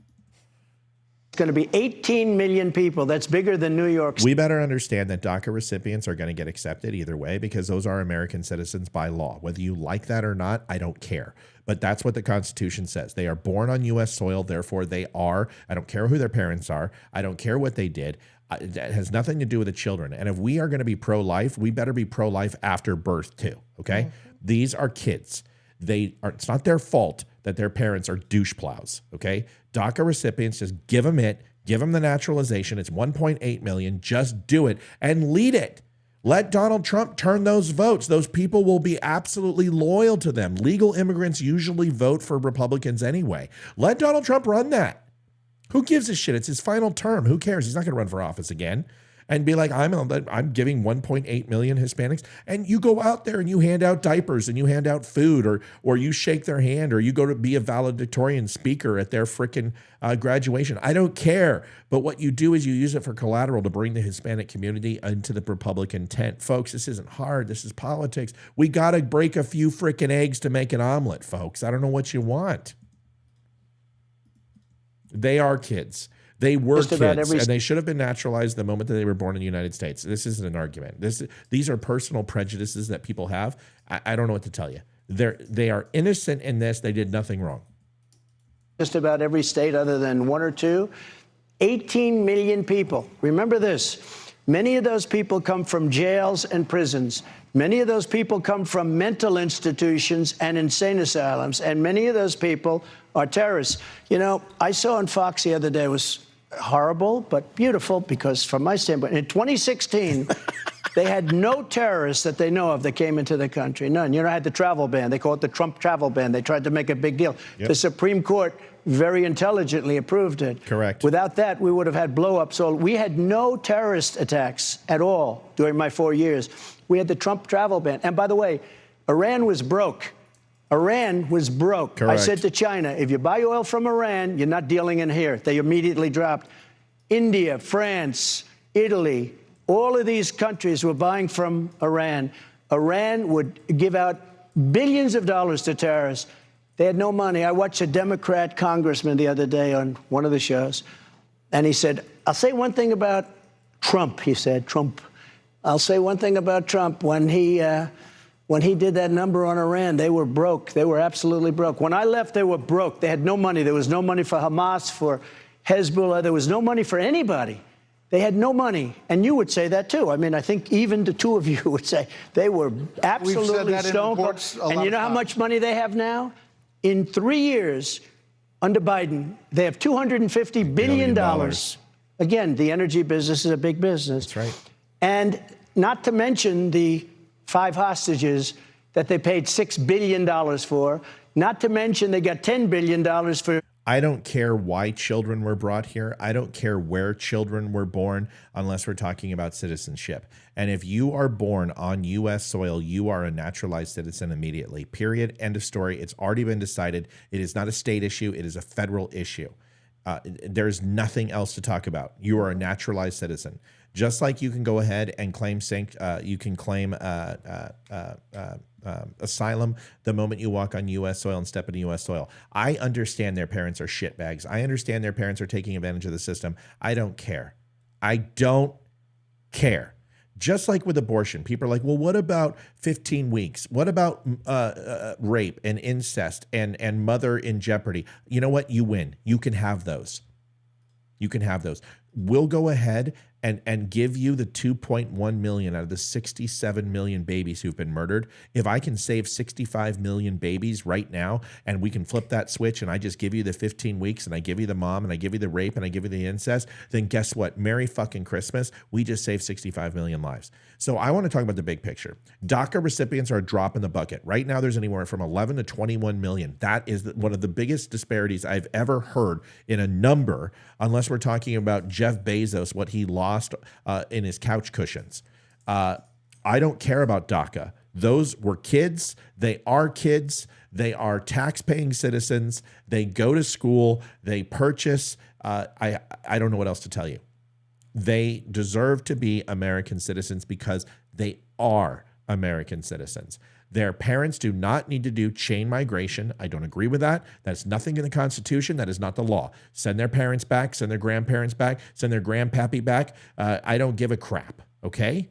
Little Grandpa Alejandro and Grandma Fuentes, ship their asses back to Tijuana. I don't care.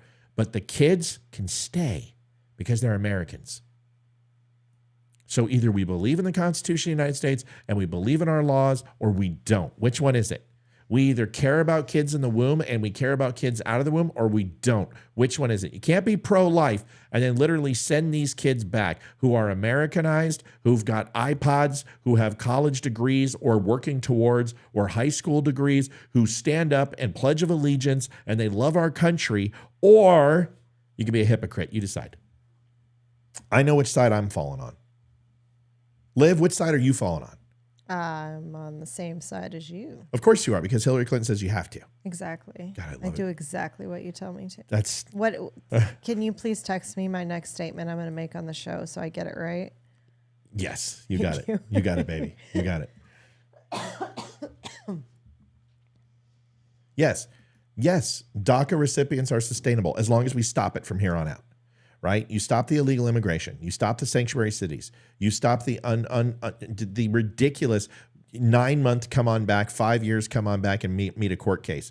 You remain in Mexico. You reinforce the border. You make fentanyl a poison, and you make it a mandatory 10-year sentence with any amount on anyone. I don't care. Even if you're some pot smoker who went to a freaking concert and brought home a joint that's laced with fentanyl, you're going to prison for 10 years. Make it serious. Classify it as a class 1 substance, as a poison, and make it a class 1 felony of possession. Mandatory sentence, no minimums. Watch what happens. That shit will dry up faster than frickin' Nancy Pelosi's vagina. That's something I don't $1 billion for supplying some electricity to Iraq, which, by the way, they own. And Iraq has $300 billion, and essentially it's a subsidiary. Can we hear more from the town hall? I was just going to address that. Yeah, sure you can. Go ahead and tell them, Liv. You are more than welcome to go find your own cable channel. Be nice. Or go watch it somewhere else. We have to stop it every few minutes and talk. Yeah, we get hit with copyright. We get hit with copyright. So unfortunately, if you just want to watch it straight through, you got to go find someplace else to watch it. And you're watching a lot of the town hall. Right now, we've had this on for 1 hour and 29 minutes, and we're doing pretty good. I mean, you got to understand, these are robust conversations. We're going to do what we can, but this is a talk show. We have commentary, and we're trying to help people understand what's true, what's not, because Fox News isn't going to do it. All they're going to do is kiss his ass because they want their ratings. So that's what we're trying to do. So no, we can't. It's a subsidiary of of Iran. It should have never happened. Iraq. Yeah, the town hall ended 20 minutes ago, and you have 45 minutes of amazing dialogue and amazing information that you can use go forward. So I consider that to be a good trade-off. Have never happened. Iraq. Remember, I used to say a long time ago when I was a civilian. Now I'm sort of a civilian, but I think I'll never be quite a civilian again. I'd love to be, but I used to say, don't go into Iraq. Don't do it. Don't do it. But if you're going to do it, keep the oil. Do you remember keep the oil? They didn't keep the oil. So they have $300 billion, and we have nothing. We have nothing. You know, they used to say about wars, to the victor belong the spoils. We go into some place we obliterate it, and then we leave. We are run by fools. We're run by stupid people. But we ran it very smart for 4 years, and we won everything. We won everything. Mr. President, you're talking a lot about policy. You get questions about what a second term is going to look like. When you're in your rallies, you spend a lot of time talking about retribution. And so there are questions about how much a second term of a Donald Trump presidency, second term, would be about retribution and looking backwards and grievances, and how much would be looking forward. Well, first of all, a lot of people would say that that's not so bad. Look what they did. Russia hoax, the FBI Twitter hoax, the 51 intelligence agents hoax, all of these different hoaxes that they did. I mean, you know, a lot of people would say that's probably quite normal. I'm not going to have time for retribution. We're going to make this country so successful again. I'm not going to have time for retribution. Perfect. And remember this, our ultimate retribution is success. When we had, just prior to the China virus coming in, if you don't mind, I'd like to be accurate as opposed to COVID. China. It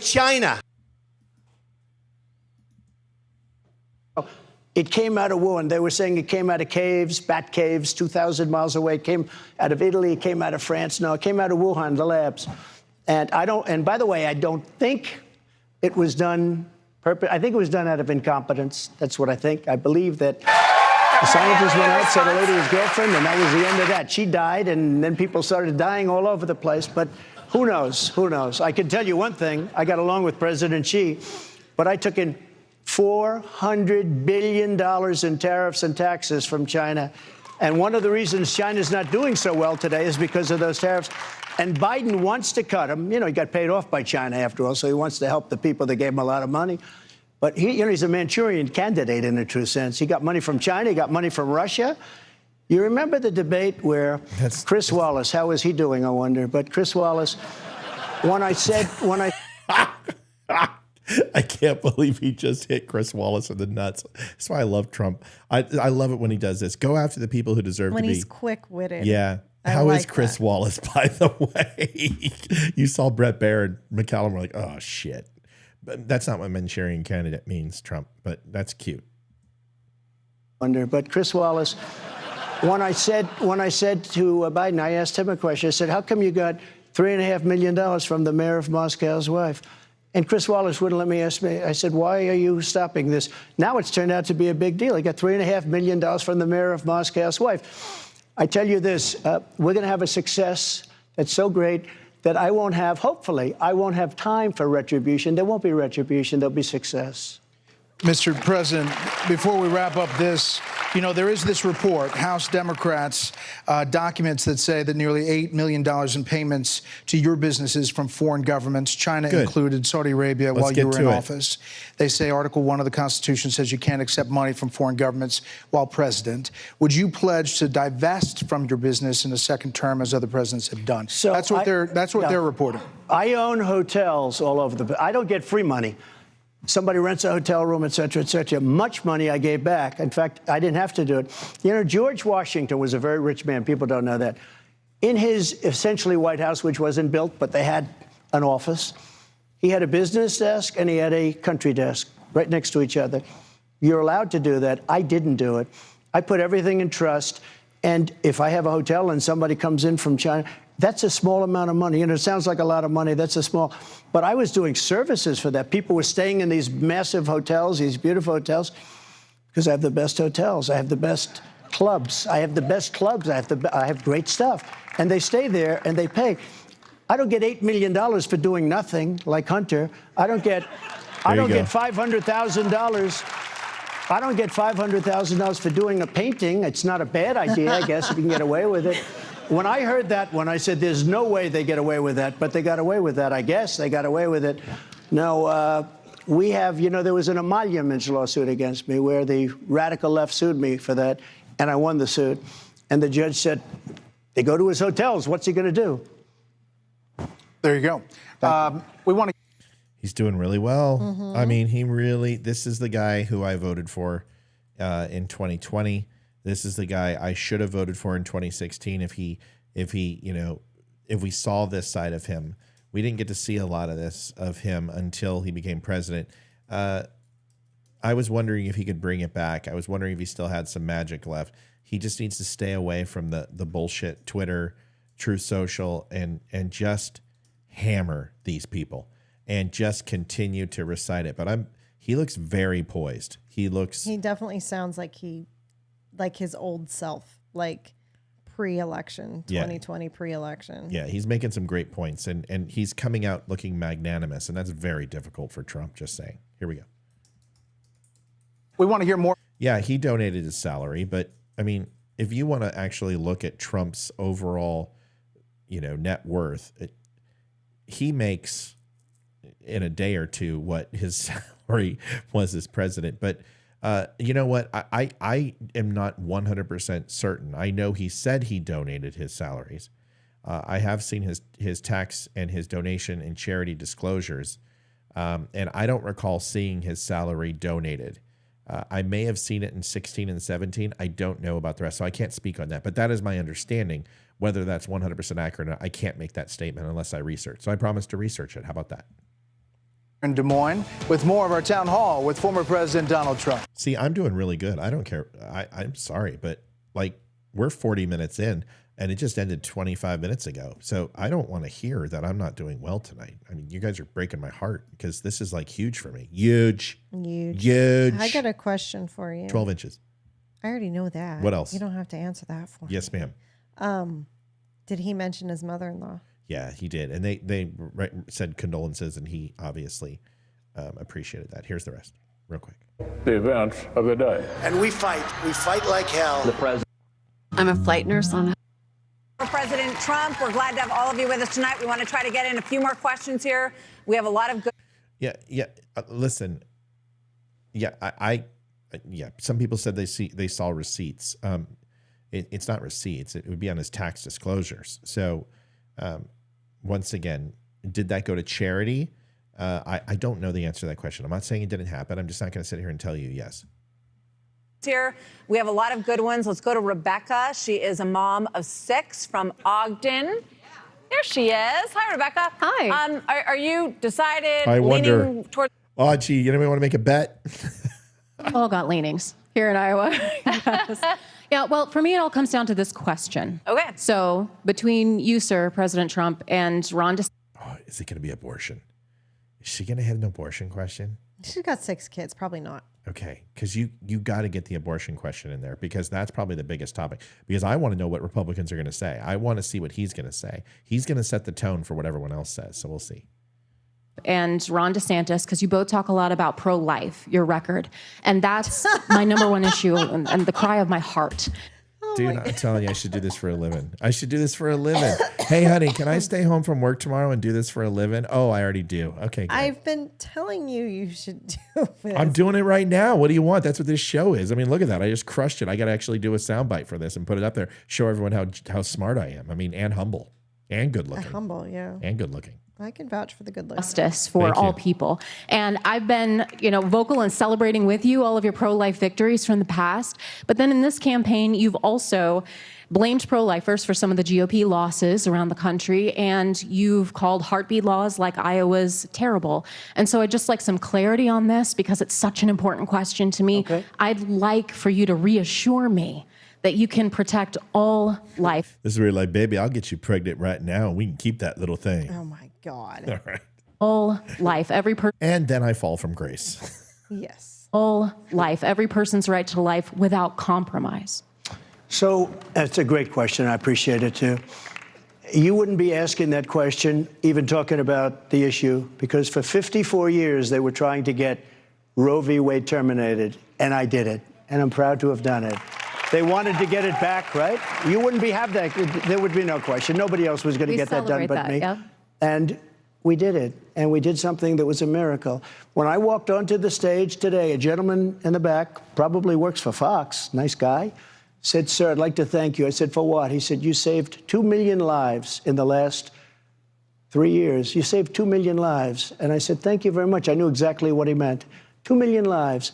And nobody's done more in that regard than me. Now, I happen to be for the exceptions, like Ronald Reagan, with the life of the mother, rape, incest. I just have to be there. I think probably 78% or so, Paul, about 78%. It was Ronald Reagan. He was for it. I was for it. But I will say this. You have to win elections. Otherwise, you're going to be back where you were. And you can't let that ever happen again. You've got to win elections. If you look at it, Ron DeSantis, I don't know what he really believes, because, you never know with a politician, and he's just another politician as far as I'm concerned. But so is Donald Trump. Okay, anyone who's he has ran for president 2 times. He is a politician, and everyone. I like Donald Trump because he's not a politician. That's like saying I like Ronald McDonald because he is not a clown. Okay, you've got to be fucking kidding me. He's a politician, folks. He's answering this like a politician. The answer is I support the right to life legislation, and I support 15 weeks, mother's life, rape, and incest. Otherwise, I do not support abortion in any way, shape, or form, and that's it. That's what you say, if that's what you believe. But you either condemn abortion or you embrace it. He's going after the women vote. If he doesn't pick Haley, I will be shocked. He's telling you right now who he's going for. This is Haley's stance. This is Haley's stance. She is the one person who has said this. DeSantis hasn't committed to it. Vivek hasn't committed to it. Christie didn't commit to it. Pence didn't commit to it. Pence was 100% absolution, no abortion. So he's telling you what he's going to do. He's broadcasting it right now. So the answer to the question is he's trying to get out, is he supports the right to life bill, which he should. He should, because it's a good bill and it's a compromise. And we need to have a compromise, because if we don't, this shit is going to continue with us losing elections. And I'm sorry, but I do care about the unborn. I absolutely care. And if we can save, remember, that large portion, the huge amount of number, by making a small consideration, and it is when it comes to numbers, I know that sounds heartless, it is a small consideration, then we can work on convincing the rest of the country. But you can't do it until you literally change the momentum of unfettered access to abortions. We owe it to the lives of the people, the black youth that are being completely destroyed by eugenics and these Democrat policies of murdering children, destroying homes. It has to stop. It has to stop. The only way you do that is by making a large dent with policy, period, plain and simple. His poll numbers have gone down to a level that he's going to be out of the race very soon. He's going to be out very soon. I watched him last night. Trump has spent the last 10 years in office, running for office or talking about running for at least 10 years, okay? Now, I understand it's been 7 years since he came down from the escalator, but he was involved long before that with the birther comments, with the press dinners, with making comments about policy, the Iraq war. He is a politician. I'm done hearing that he's a businessman. He's no longer a businessman. He is a politician. His fancy shoes. And he's going to be out of the race within, a lot of people say before New Hampshire. I don't know if that were the reason. I hope it wasn't the reason. I hope it's for other reasons. I can see a lot of other reasons why he shouldn't be. But he's doing very, very poorly. It happened to coincide with that, because a lot of people say if you talk 5 or 6 weeks, a lot of women don't know if they're pregnant in 5 or 6 weeks. I want to get something where people are happy. This has been tearing our country apart for 50 years. Nobody's been able to do it. Taxpayer abortions are completely a whole nother story, okay? And what you're saying is because the United States government gives money to Planned Parenthood, this is like the Iran conversation. You give money to Iran and they're saying they're going to use it for humanitarian needs, or you give it to Hamas and they say they're going to use it for humanitarian needs. And we know they're not. They're going to use it for terrorism. Planned Parenthood can't use dollars for abortions. It's actually illegal. They can lose their licensing. There is a huge fine. It is very serious. However, they can use that money to go ahead and subsidize other things that aren't illegal in order to free money out of their real budget and their donations and proceeds to fund abortions. This is how Planned Parenthood gets by it. Listen to me. My fight is not with 16-year-old girls. My fight is not with 12-year-old girl who was raped. My fight isn't with a woman where a condom broke. My fight isn't with a woman that the 87% of effectiveness, that 13%, that condom did not work, that the spermicidal gel did not work, that the birth control did not work. I'm not here for that person.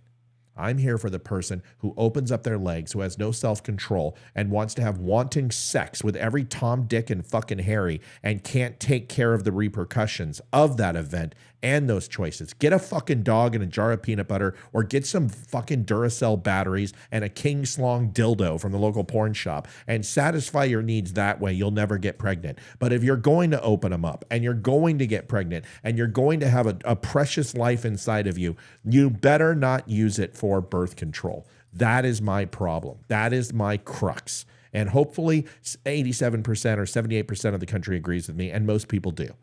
So we need to embrace that. We are a country where it is based upon the majority of states agree, and they do. We are getting bloodlet from our stance on restricting abortion completely. We're getting destroyed. It's just as obnoxious and so far to the extreme as these idiots who want 9 months. If you're going to say that a woman who is raped doesn't have a right to make a choice, I challenge you and your soul. It's not the baby's fault. No, it's not. But it's certainly not that little girl's fault. We need to open up our minds. And we don't, listen, it's not on your soul. You're not going to have to take responsibility for it. Those people are going to have to answer it on Judgment Day.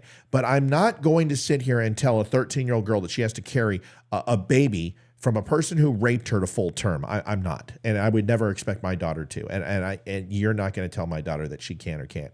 That's ridiculous. It's just stupid. It's stupid.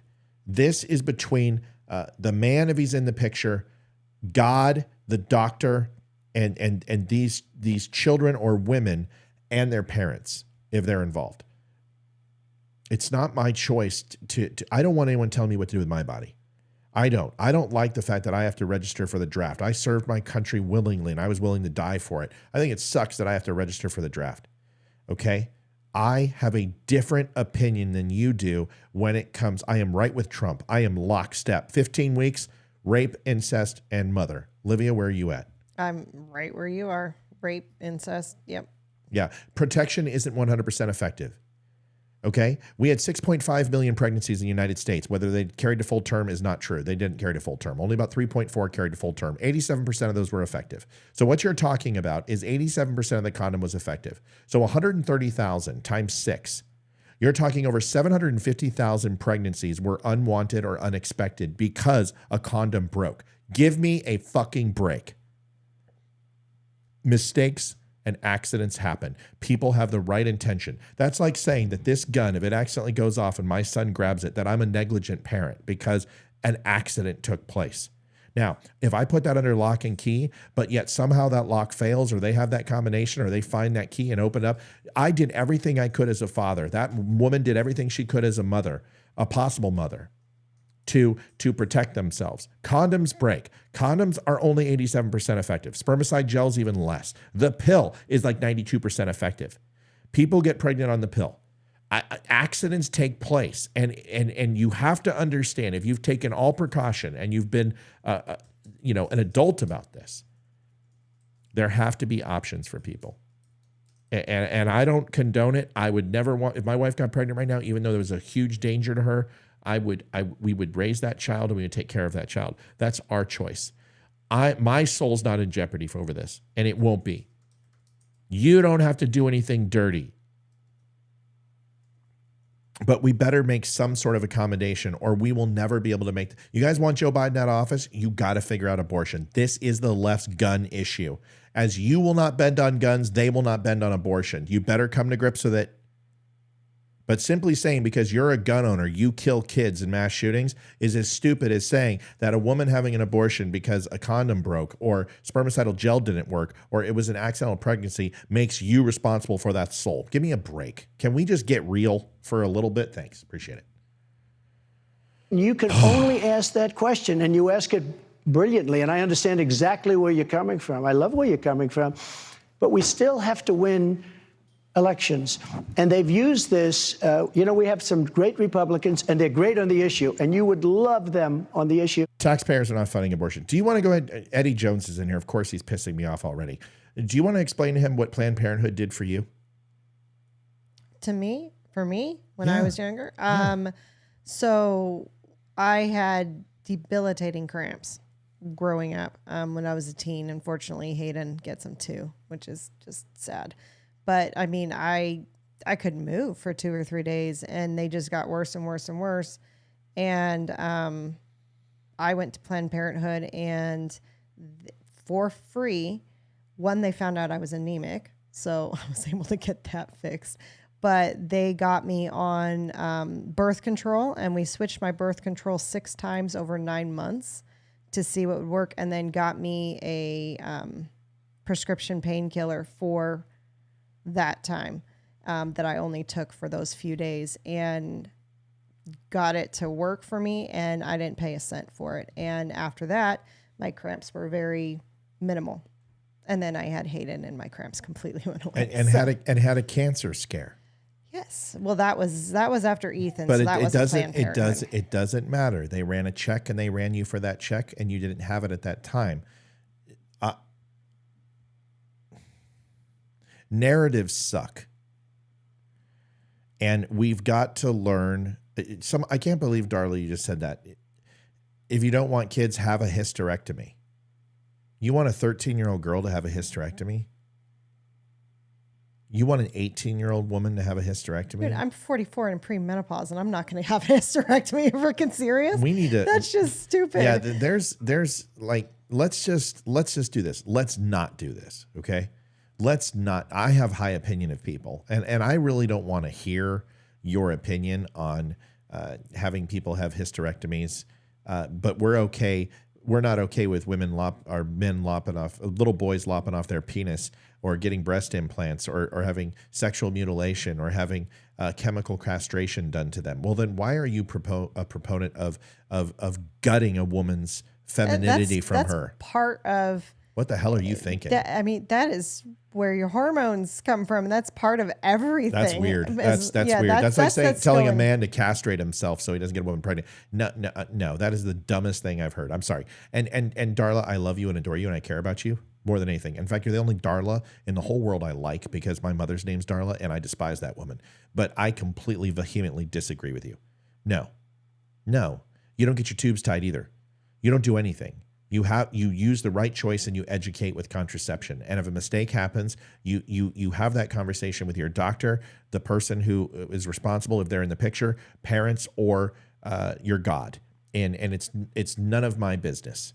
But there are cases where abortion has to be considered under certain circumstances. And I am willing to give that less than 0.8% of all abortions to the left, so we can actually make an impact, a real impact on the 99.2 that aren't for anything but birth control. Okay, that's my opinion. Abortion's a tough one, folks. You know where I stand with this. I've always been open. It's not going to lose me viewers, because honestly, it's a very sound proposal. But if we continue this, no abortions ever, can't happen, you're going to continue to lose elections, because America does not agree with you. I think it should be 13 weeks.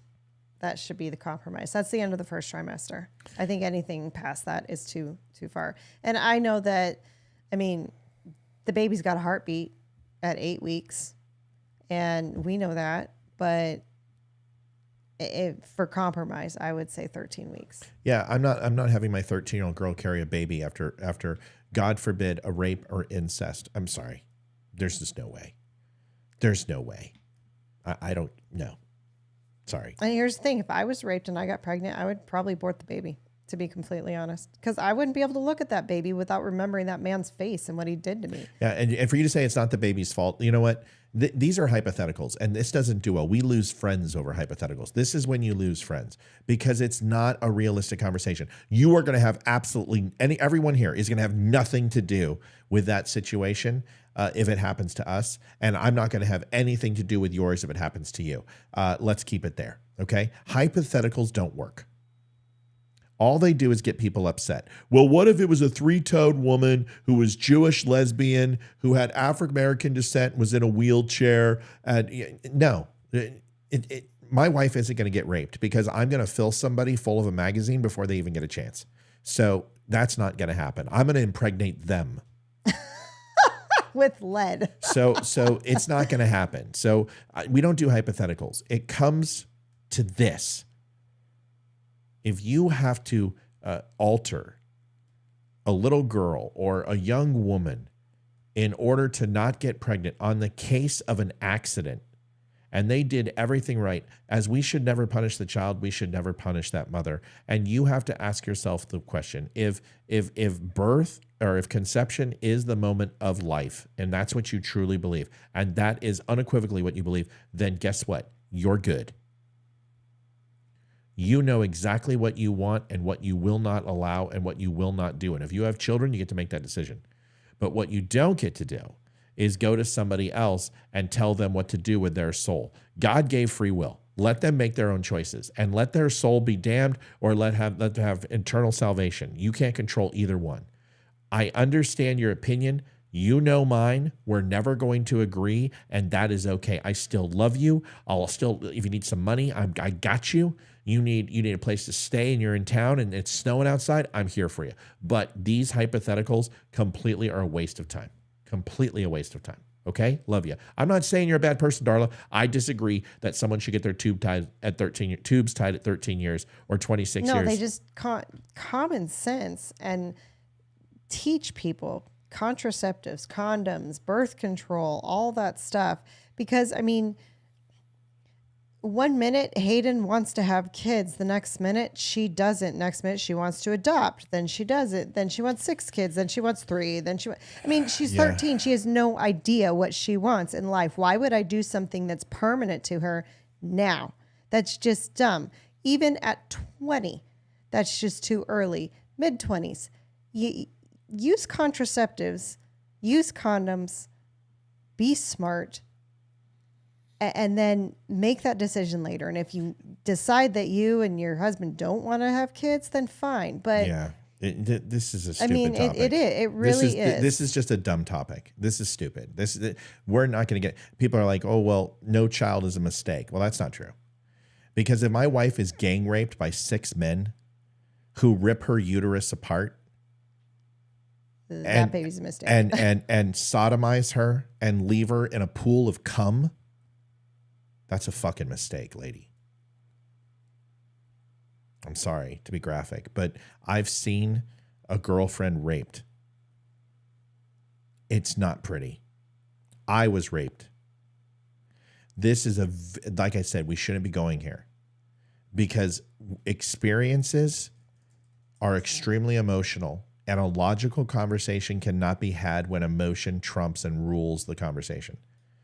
Rape is a violation of your sanctity and your utmost integrity to your own self. And when it is violated and somebody does something to you like that, I will not ever question somebody's ability to distance themselves from that memory as much as they can. It's easy to say no baby is a mistake, but that's not true because there are people who don't plan for a child. And that would be a mistake. It's not the life that's a mistake. It's that the conception of the child was not planned and wasn't decided upon, and a mistake took place. So it's very dismissive for somebody to say a baby isn't a mistake. No, I'm not saying a life is a mistake. I'm not saying the gift of life is a mistake. That's not even close to what I'm saying. What I'm saying is that people, mistakes happen, and horrible things in the world happen. And mothers risk their lives. And honestly, the United States is not one of the best when it comes to carrying a baby to term and health of the mother is a very serious concern. I think it's like 57% of all pregnancies have some sort of complications or an opportunity for loss of child or loss of mother during that time. That's scary as shit. And we are not a third world country. We need to be understanding that compromise in the sense of abnormality is needed sometimes. And if all life is precious and all life is sacred, then tell me how you feel about the death penalty. Tell me how you feel about Hamas. Tell me I'm going to hell. If all life is sacred and all life is precious, then what about the lives I've taken?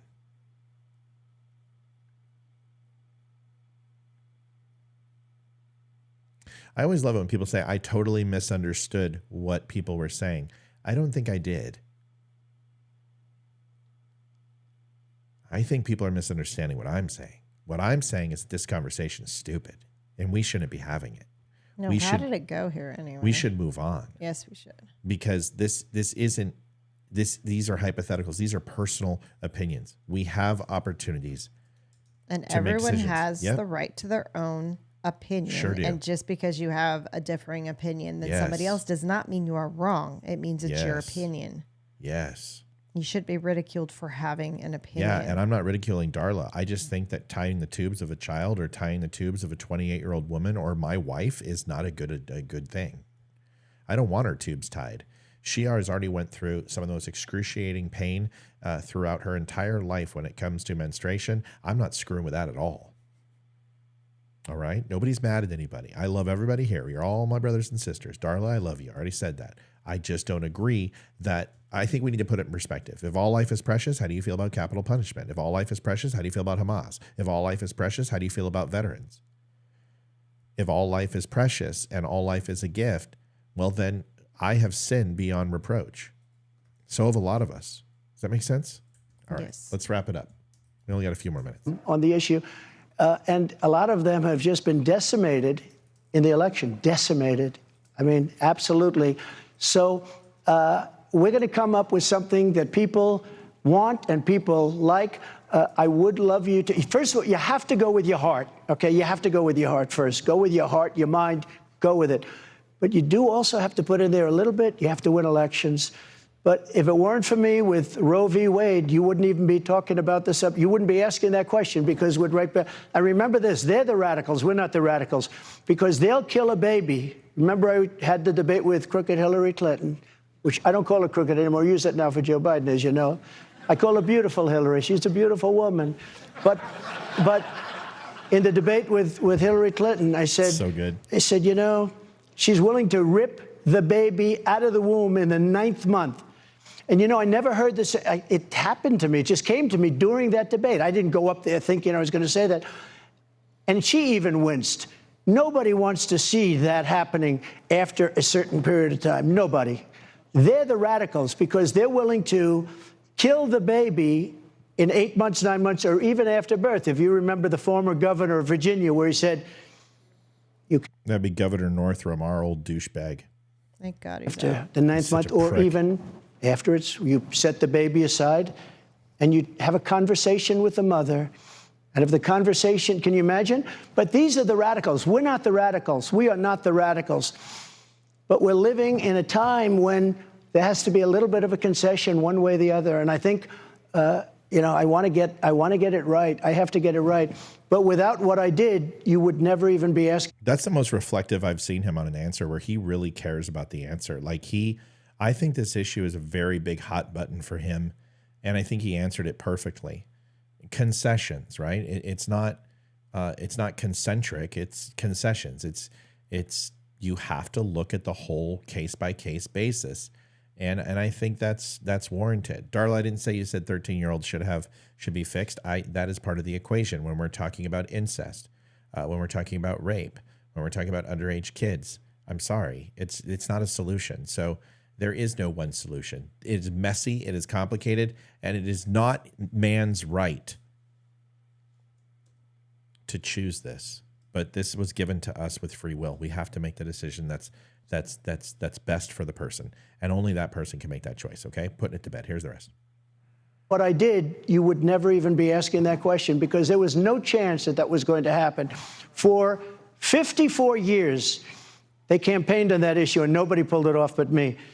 So I think you're going to be happy in the end. Thank you very much. All right, let's.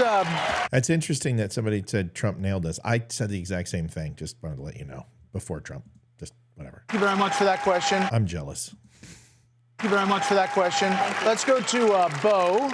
Bo, you're from Madrid, Iowa? Madrid. I'm so sorry. Madrid. I knew I could get through every city, I thought. Well, Madrid. Do you know how you're going to caucus? Trump, 100%. Oh, I like it.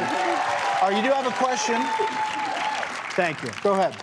Okay, how would you de-escalate global tensions and keep the United States out of foreign wars? Yeah, do it through peace through strength. You know, I just saw something where I was the only president for 78 years. No war started with. Now I wiped out ISIS.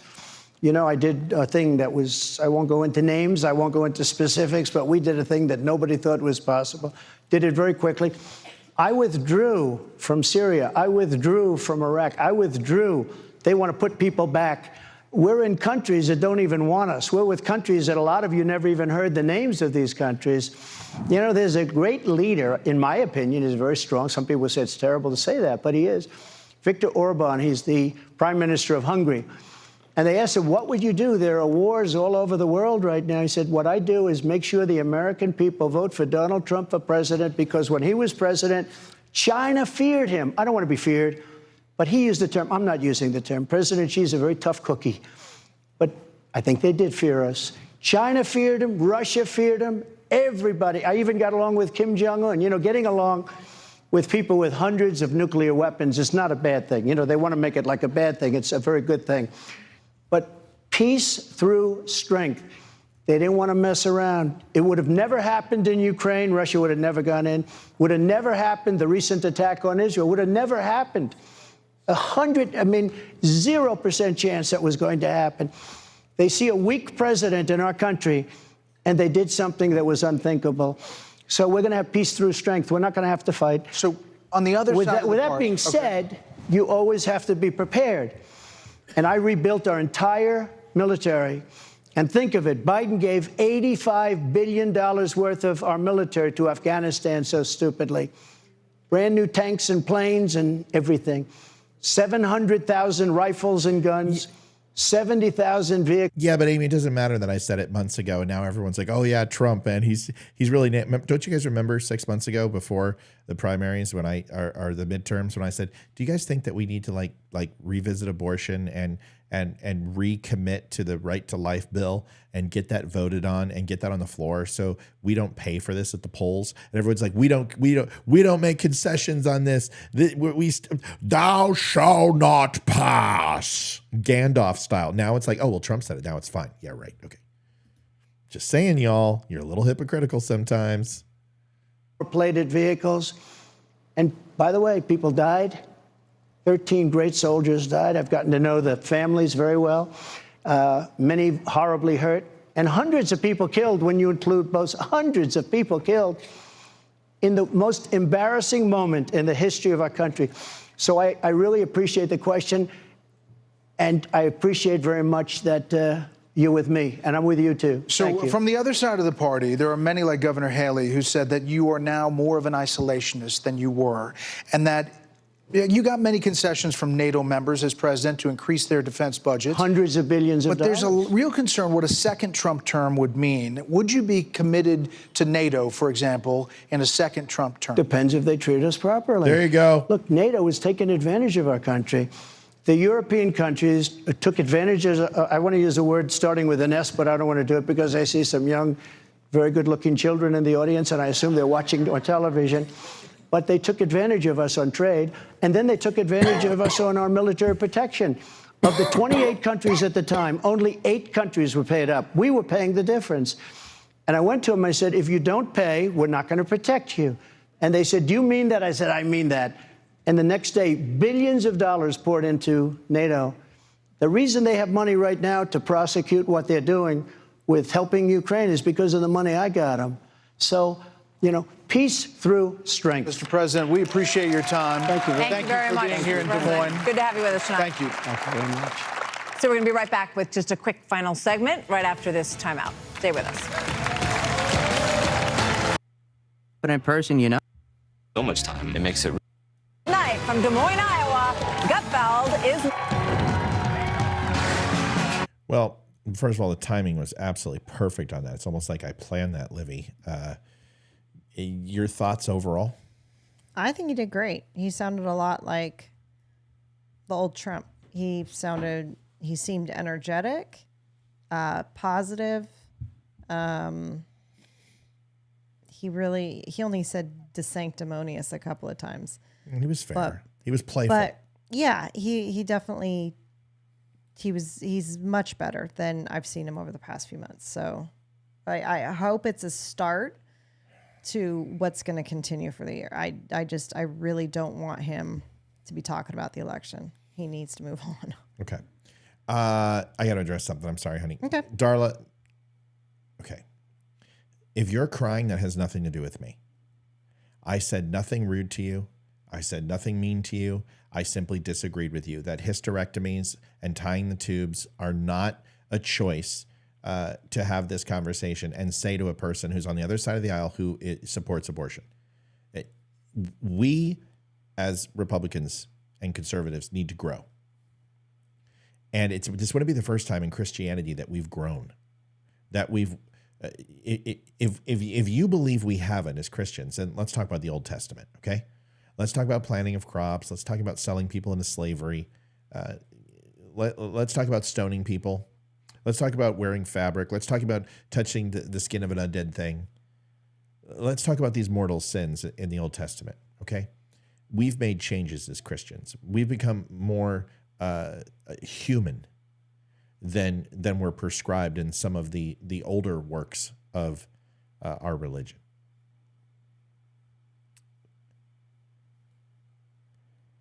We don't mix religion into government for a reason. And even though we were found on Christian Judeo-ethics and Christian principles, which we were, there was a very good reason that there is not a national religion and not a national language and a national race. And we are one of the only countries that don't have any of those, is because the Founding Fathers understood that we would be an amalgamation of immigrants, as they all were. I never said that you believe that a hysterectomy should be for a 13-year-old girl. What I said was this is not an option. And when somebody brings something up, many times on this show, and Darla, you should know better than anybody because you've been watching this show forever, is when you're bringing it up, I'm not talking to you. When you bring up something, it becomes a conversation piece for the show. So if somebody goes, rabbit is the worst food in the world, and I would never eat rabbit, I think deer is the best choice. And I'm like, okay, well, here's what I feel about rabbit. And I think rabbit stew is delicious. And I think with green chili, rabbit is good, and so is pork, and so is deer. And then you come back and go, how dare you single me out and say that I make bad choices because I don't like rabbit? I didn't say that. I gave you my personal opinion, and I took your comment and applied it for the entire show and all situations so we could have a dialogue about it. So when someone says, hey, I don't agree with abortion, I think you should have your tubes tied if you don't want kids. And my thoughts are, well, my entire first argument was the following: rape. So you should get your tube tied so you're never raped. Incest. Well, that's usually children or spouses. Sometimes it's adults, but mainly in children. So you got to go ahead and have your tubes tied if you don't want your father to force himself upon you, or a brother. Sexual molestation, pedophilia. So we got to have these children tie their tubes. Okay, once again, you're proposing an idea, and I'm explaining to you that my position had nothing to do with parents who are a mother who doesn't want to have any more children. I already addressed that with broken condoms and abortions, that those people should have unfettered access for 15 weeks. That's why that's included. So when we say life of the mother, I seriously doubt that a cancer patient who is going through chemotherapy should have a child. And I certainly wouldn't tell her to tie her tubes, because the last thing she's probably not doing is figuring out how she can go ahead and get horizontal with her man. She's probably trying not to throw up. And she's wondering why all her hair's lost. And she's probably wondering why she can't even keep water down without puking. So my point is, I never said that you condone 13-year-olds. What I'm saying is that the argument I was making had a lot to do with younger people. And therefore, tying tubes is absolutely not a consideration for anybody, not you, but anybody to bring it up. Because if we are the people that believe that sexual mutilation of children or chemical castration isn't right, well, then that's what we're proposing in order to save a child. And it's just as hypocritical of the left. Don't you see my point? It's not about you, Darla. It's about something you brought up as a possible solution that I am saying is not a solution. And that's not reflective on you. And I never said you felt that. So, folks, we would get along much better if we would figure out that I am not maliciously or intending to hurt you or malign you with something nefarious. When you bring up topics and I read chat, I'm going to treat it like it's a topic on the show, and it's to everybody. And if I want to single you out, I'll do what I do to Eddie and say, hey, fucko, Eddie, and call you out. I said, Darla, this wouldn't work because of A, B, C, and D. And I don't think that you should be advocating for that if that's your position. That's it. If that bothers you, I don't know what to tell you. I've already given you the biggest apology that I will give you by saying I didn't intend to do that. You get to decide whether to accept that or not. But I'm not going to say the words I'm sorry, because I'm not. I'm not sorry for having a great conversation with people. All right, Liv, you got any final words? Well, not final words. It's not like we're sitting in front of a shooting gallery. Liv? Somebody had a question. Oh, I got to go back. Show me. Yes, there is protection out there. And I already said that 87% for condom is 87% of contraceptions fail. Condoms fail all the time. I was wearing a condom with my son out of wedlock. It failed. It happens. Spermicidal gel is like 79, 80% effective. They don't work. Birth control doesn't necessarily work. Tying your tubes doesn't work. Olivia, you have a friend who had their tubes tied and they got pregnant, yes? No. Why'd you tell me somebody had their tubes tied or he had a vasectomy and got her pregnant, right? Guess not. I don't know. Whatever. Anyway, read your question. Go ahead. Hang on. No, Darla, I didn't see your conversation about your husband and you. Is because I have 30,000 comments. I've got 3,000 comments tonight. A lot. I don't see everything you say because I'm trying to run a show and I'm trying to answer everything and I'm trying to play the damn TV and I'm trying not to stare at my wife's tits because we haven't had sex in 7 nights and I'm ready and we need to get the hell off this show. Go ahead. It was Kevin wanted to know if DeSantis drops out, what does that do to his chances in 2028? Nothing. Nobody expected him to win anyway. I think there will need to be a reconciliation with Trump, though. And I think Trump will need to come out and endorse him. And I think, like Trump did with Ted Cruz, like Trump did with Lindsey Graham, Trump will be smart. Trump's not stupid. He'll come out and support DeSantis. Nah, that's nothing. But if DeSantis drops out, it's honestly going to help Haley, not Trump. So the people who have supported DeSantis are the people who are not going to vote for Trump. So they'll go to Haley, most of them. Does that make sense?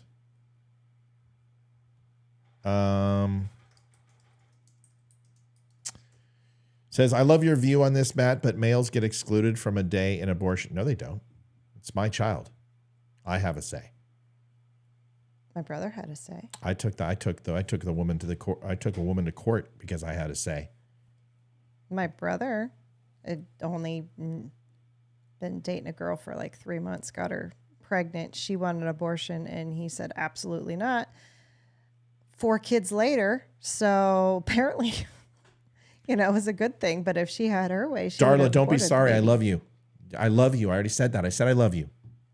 I love everybody on this show. I'm not mad at anybody. Even if that's your opinion, I don't agree with it. I don't care. We're fine. Sorry, Liv, I didn't mean to interrupt. I fought to have a child. My wife, her brother, she has told you, the man absolutely. I'm sorry. It takes two to tango. It takes two for pleasure and takes two for misery. It's called marriage. And who am I if I'm not going to be responsible for that life? I made 20 years of payments, not 18, 20. And I went to court twice and spent $67,000 to get my son. 3 times. 3 times. And I went bankrupt almost 3 times to get my son. And I couldn't because the mother of the woman who got pregnant was fucking the judge. And it was a small town of like 600 people. And she was a nutso, schizo. I haven't seen my son in 15 years. And honestly, I don't want to because that's a long story and that's one that we would have to dive into. But he is a very disturbed and troubled human being. Severely disturbed and troubled. And I had a chance to go one more time and I decided not to because I will not put my children while they're under the age of 18 and subject them to that possibility of harm with him in the room. But I will tell you, I disagree vehemently that a man, he was there during conception. Without him, there can't be conception. And without her, there can't be conception. It is a mutual agreement. It is a mutual exchange. And the responsibility is for both people. Now, does that mean that you can force a woman? I don't know. But you better have a serious conversation and you better plead your case. If you really care, you better plead your case. And I think every man has that right. Every man has that right. And you should never surrender that right. That child's life is absolutely precious. There we agree. I wonder how many lives would be saved if a lot of those women who use birth control or use abortion as a birth control find out they're pregnant, don't tell the man, and just get it without even talking to him. Happens all the time. I told you that, yeah. I mean, how many of those men would say, wait a second, no, Well, that's the thing is that, like, I think it's important for people to understand with abortion is that there needs to be an exchange of ideas here. And there needs to be a conversation. And that conversation happens first with education. Like, I don't mean to harp on Christian conservatives, but y'all are kind of hypocritical because you said you can't have condoms, you can't have sex education in high school, but then you didn't teach your kids these things. Some of you did. Don't jump my shit. But predominantly it was the stance of a child is a gift, and if it happens, it happens. And people condemned sex education in school and condemned condoms and contraception. Well, we've made exceptions. Don't you remember when that used to be? Hell, folks, a lot of us had a problem with interracial marriage at one point too. Can we be honest? And we've grown. We've moved on. We've learned to be better people and be more accepting. And we educate our children now for a reason because we know that they're going to do it anyway because we did it anyway. Can we be honest? I mean, we fumbled in the backseat of cars plenty of times. Any one of those situations could have had a baby and we didn't want it. So educating our children on this and having them be responsible is important. Okay? It's important. And I'm not saying you just allow them to talk about sexual relationships and show them pornographic material, but in a health and science class, you should be able to learn about what makes a baby. You should be able to watch that horrible video that we all watch about prom and not to get pregnant. I mean, these things are important to educate our children. And let's face it, they are being just bombarded with information. We can't compete with that 1 hour at the dinner table every night. I see my daughter 1 hour a night. Yeah. I can't compete with the amount of brainwashing that she's getting exposed to. So it's my job as a parent to educate them. And they need to bring back where you have the baby and you have to, the project for school, and you have to keep the baby alive for a weekend. Exactly. All right. Well, listen, I appreciate everybody. Nobody please take offense. To Tammy, I love you. I'm not mad at you. I wasn't making fun of you. I wasn't insulting when you said all lives are precious. I simply am playing devil's advocate sometimes because to me, I've had these inner dialogues. I've had these conversations. And when I talk about life, I have to ask myself, because if somebody commits a crime that's deserving of capital punishment, I'm like, don't make them wait. Take them out back and put a round in them, and then send the freaking bill to the family for the burial and the bullet. But does that make me pro-life? So what am I? I'm truly, I make a concession. And if we can make concessions on pro-life, and we can make concessions on chemical castration, and make concessions on letting our kids watch a rated R movie when they're 13, maybe we need to look at everything we do and ask ourselves the question, is preventive and damage control important to get the result that we want? And if my daughter's 13 years old and she does not want to have a child, it is going to be really tough for my wife and I to force her to do anything, because she won't even clean her fucking room. I don't imagine her having a kid. Can you imagine that, having a kid? She would have that child vacuuming and cleaning her room within 3 months. All right. We need to all be friends. We need to relax. Everyone's appreciated. You're cared for. I like you. I care about you. But this is what we get to do. We get to disagree. That's what we do. Remember, we can agree. We can disagree. Just don't unfriend me. Liv, say goodbye. Oh my God, this cat is ridiculous. Go to YouTube, sign up. Yes, that's what I was going to say. No, she's scratching me because you won't jump up. Olivia stayed on till 11:17. We knew it was going to be a late night because of Trump. She's upset because we're not going to be able to play our video game, but we do get to watch the ads. No, the cat's scratching me. She's coming up trying to get on my lap, but she can't jump to get on my lap. Okay. But she's scratching me. Okay, go to YouTube. We're at 9:07. That's wonderful. Great news. We're that close. We're going to have a countdown. Go buy a hat. Go buy some coffee. See you guys tomorrow morning, 10 o'clock. 10 o'clock. I feel like I've been live like all freaking week. Good night, everybody. God bless. Thanks for watching. Listen, we appreciate you. Avs up by 1. Nice. Good night. Good night, y'all. This is the Don't Unfriend Me Show with your hosts, Matt, Leroy, Amy, Olivia, and Mike. Geopolitics, Nobody be offended. analysis, and election coverage. Coming to you live on the Spreely.tv network and all major social media channels at The DUM Show. Honest, direct, unfiltered. Monday, Wednesday, and Friday at 8 p.m. Eastern. We can agree, we can disagree. Just don't unfriend me.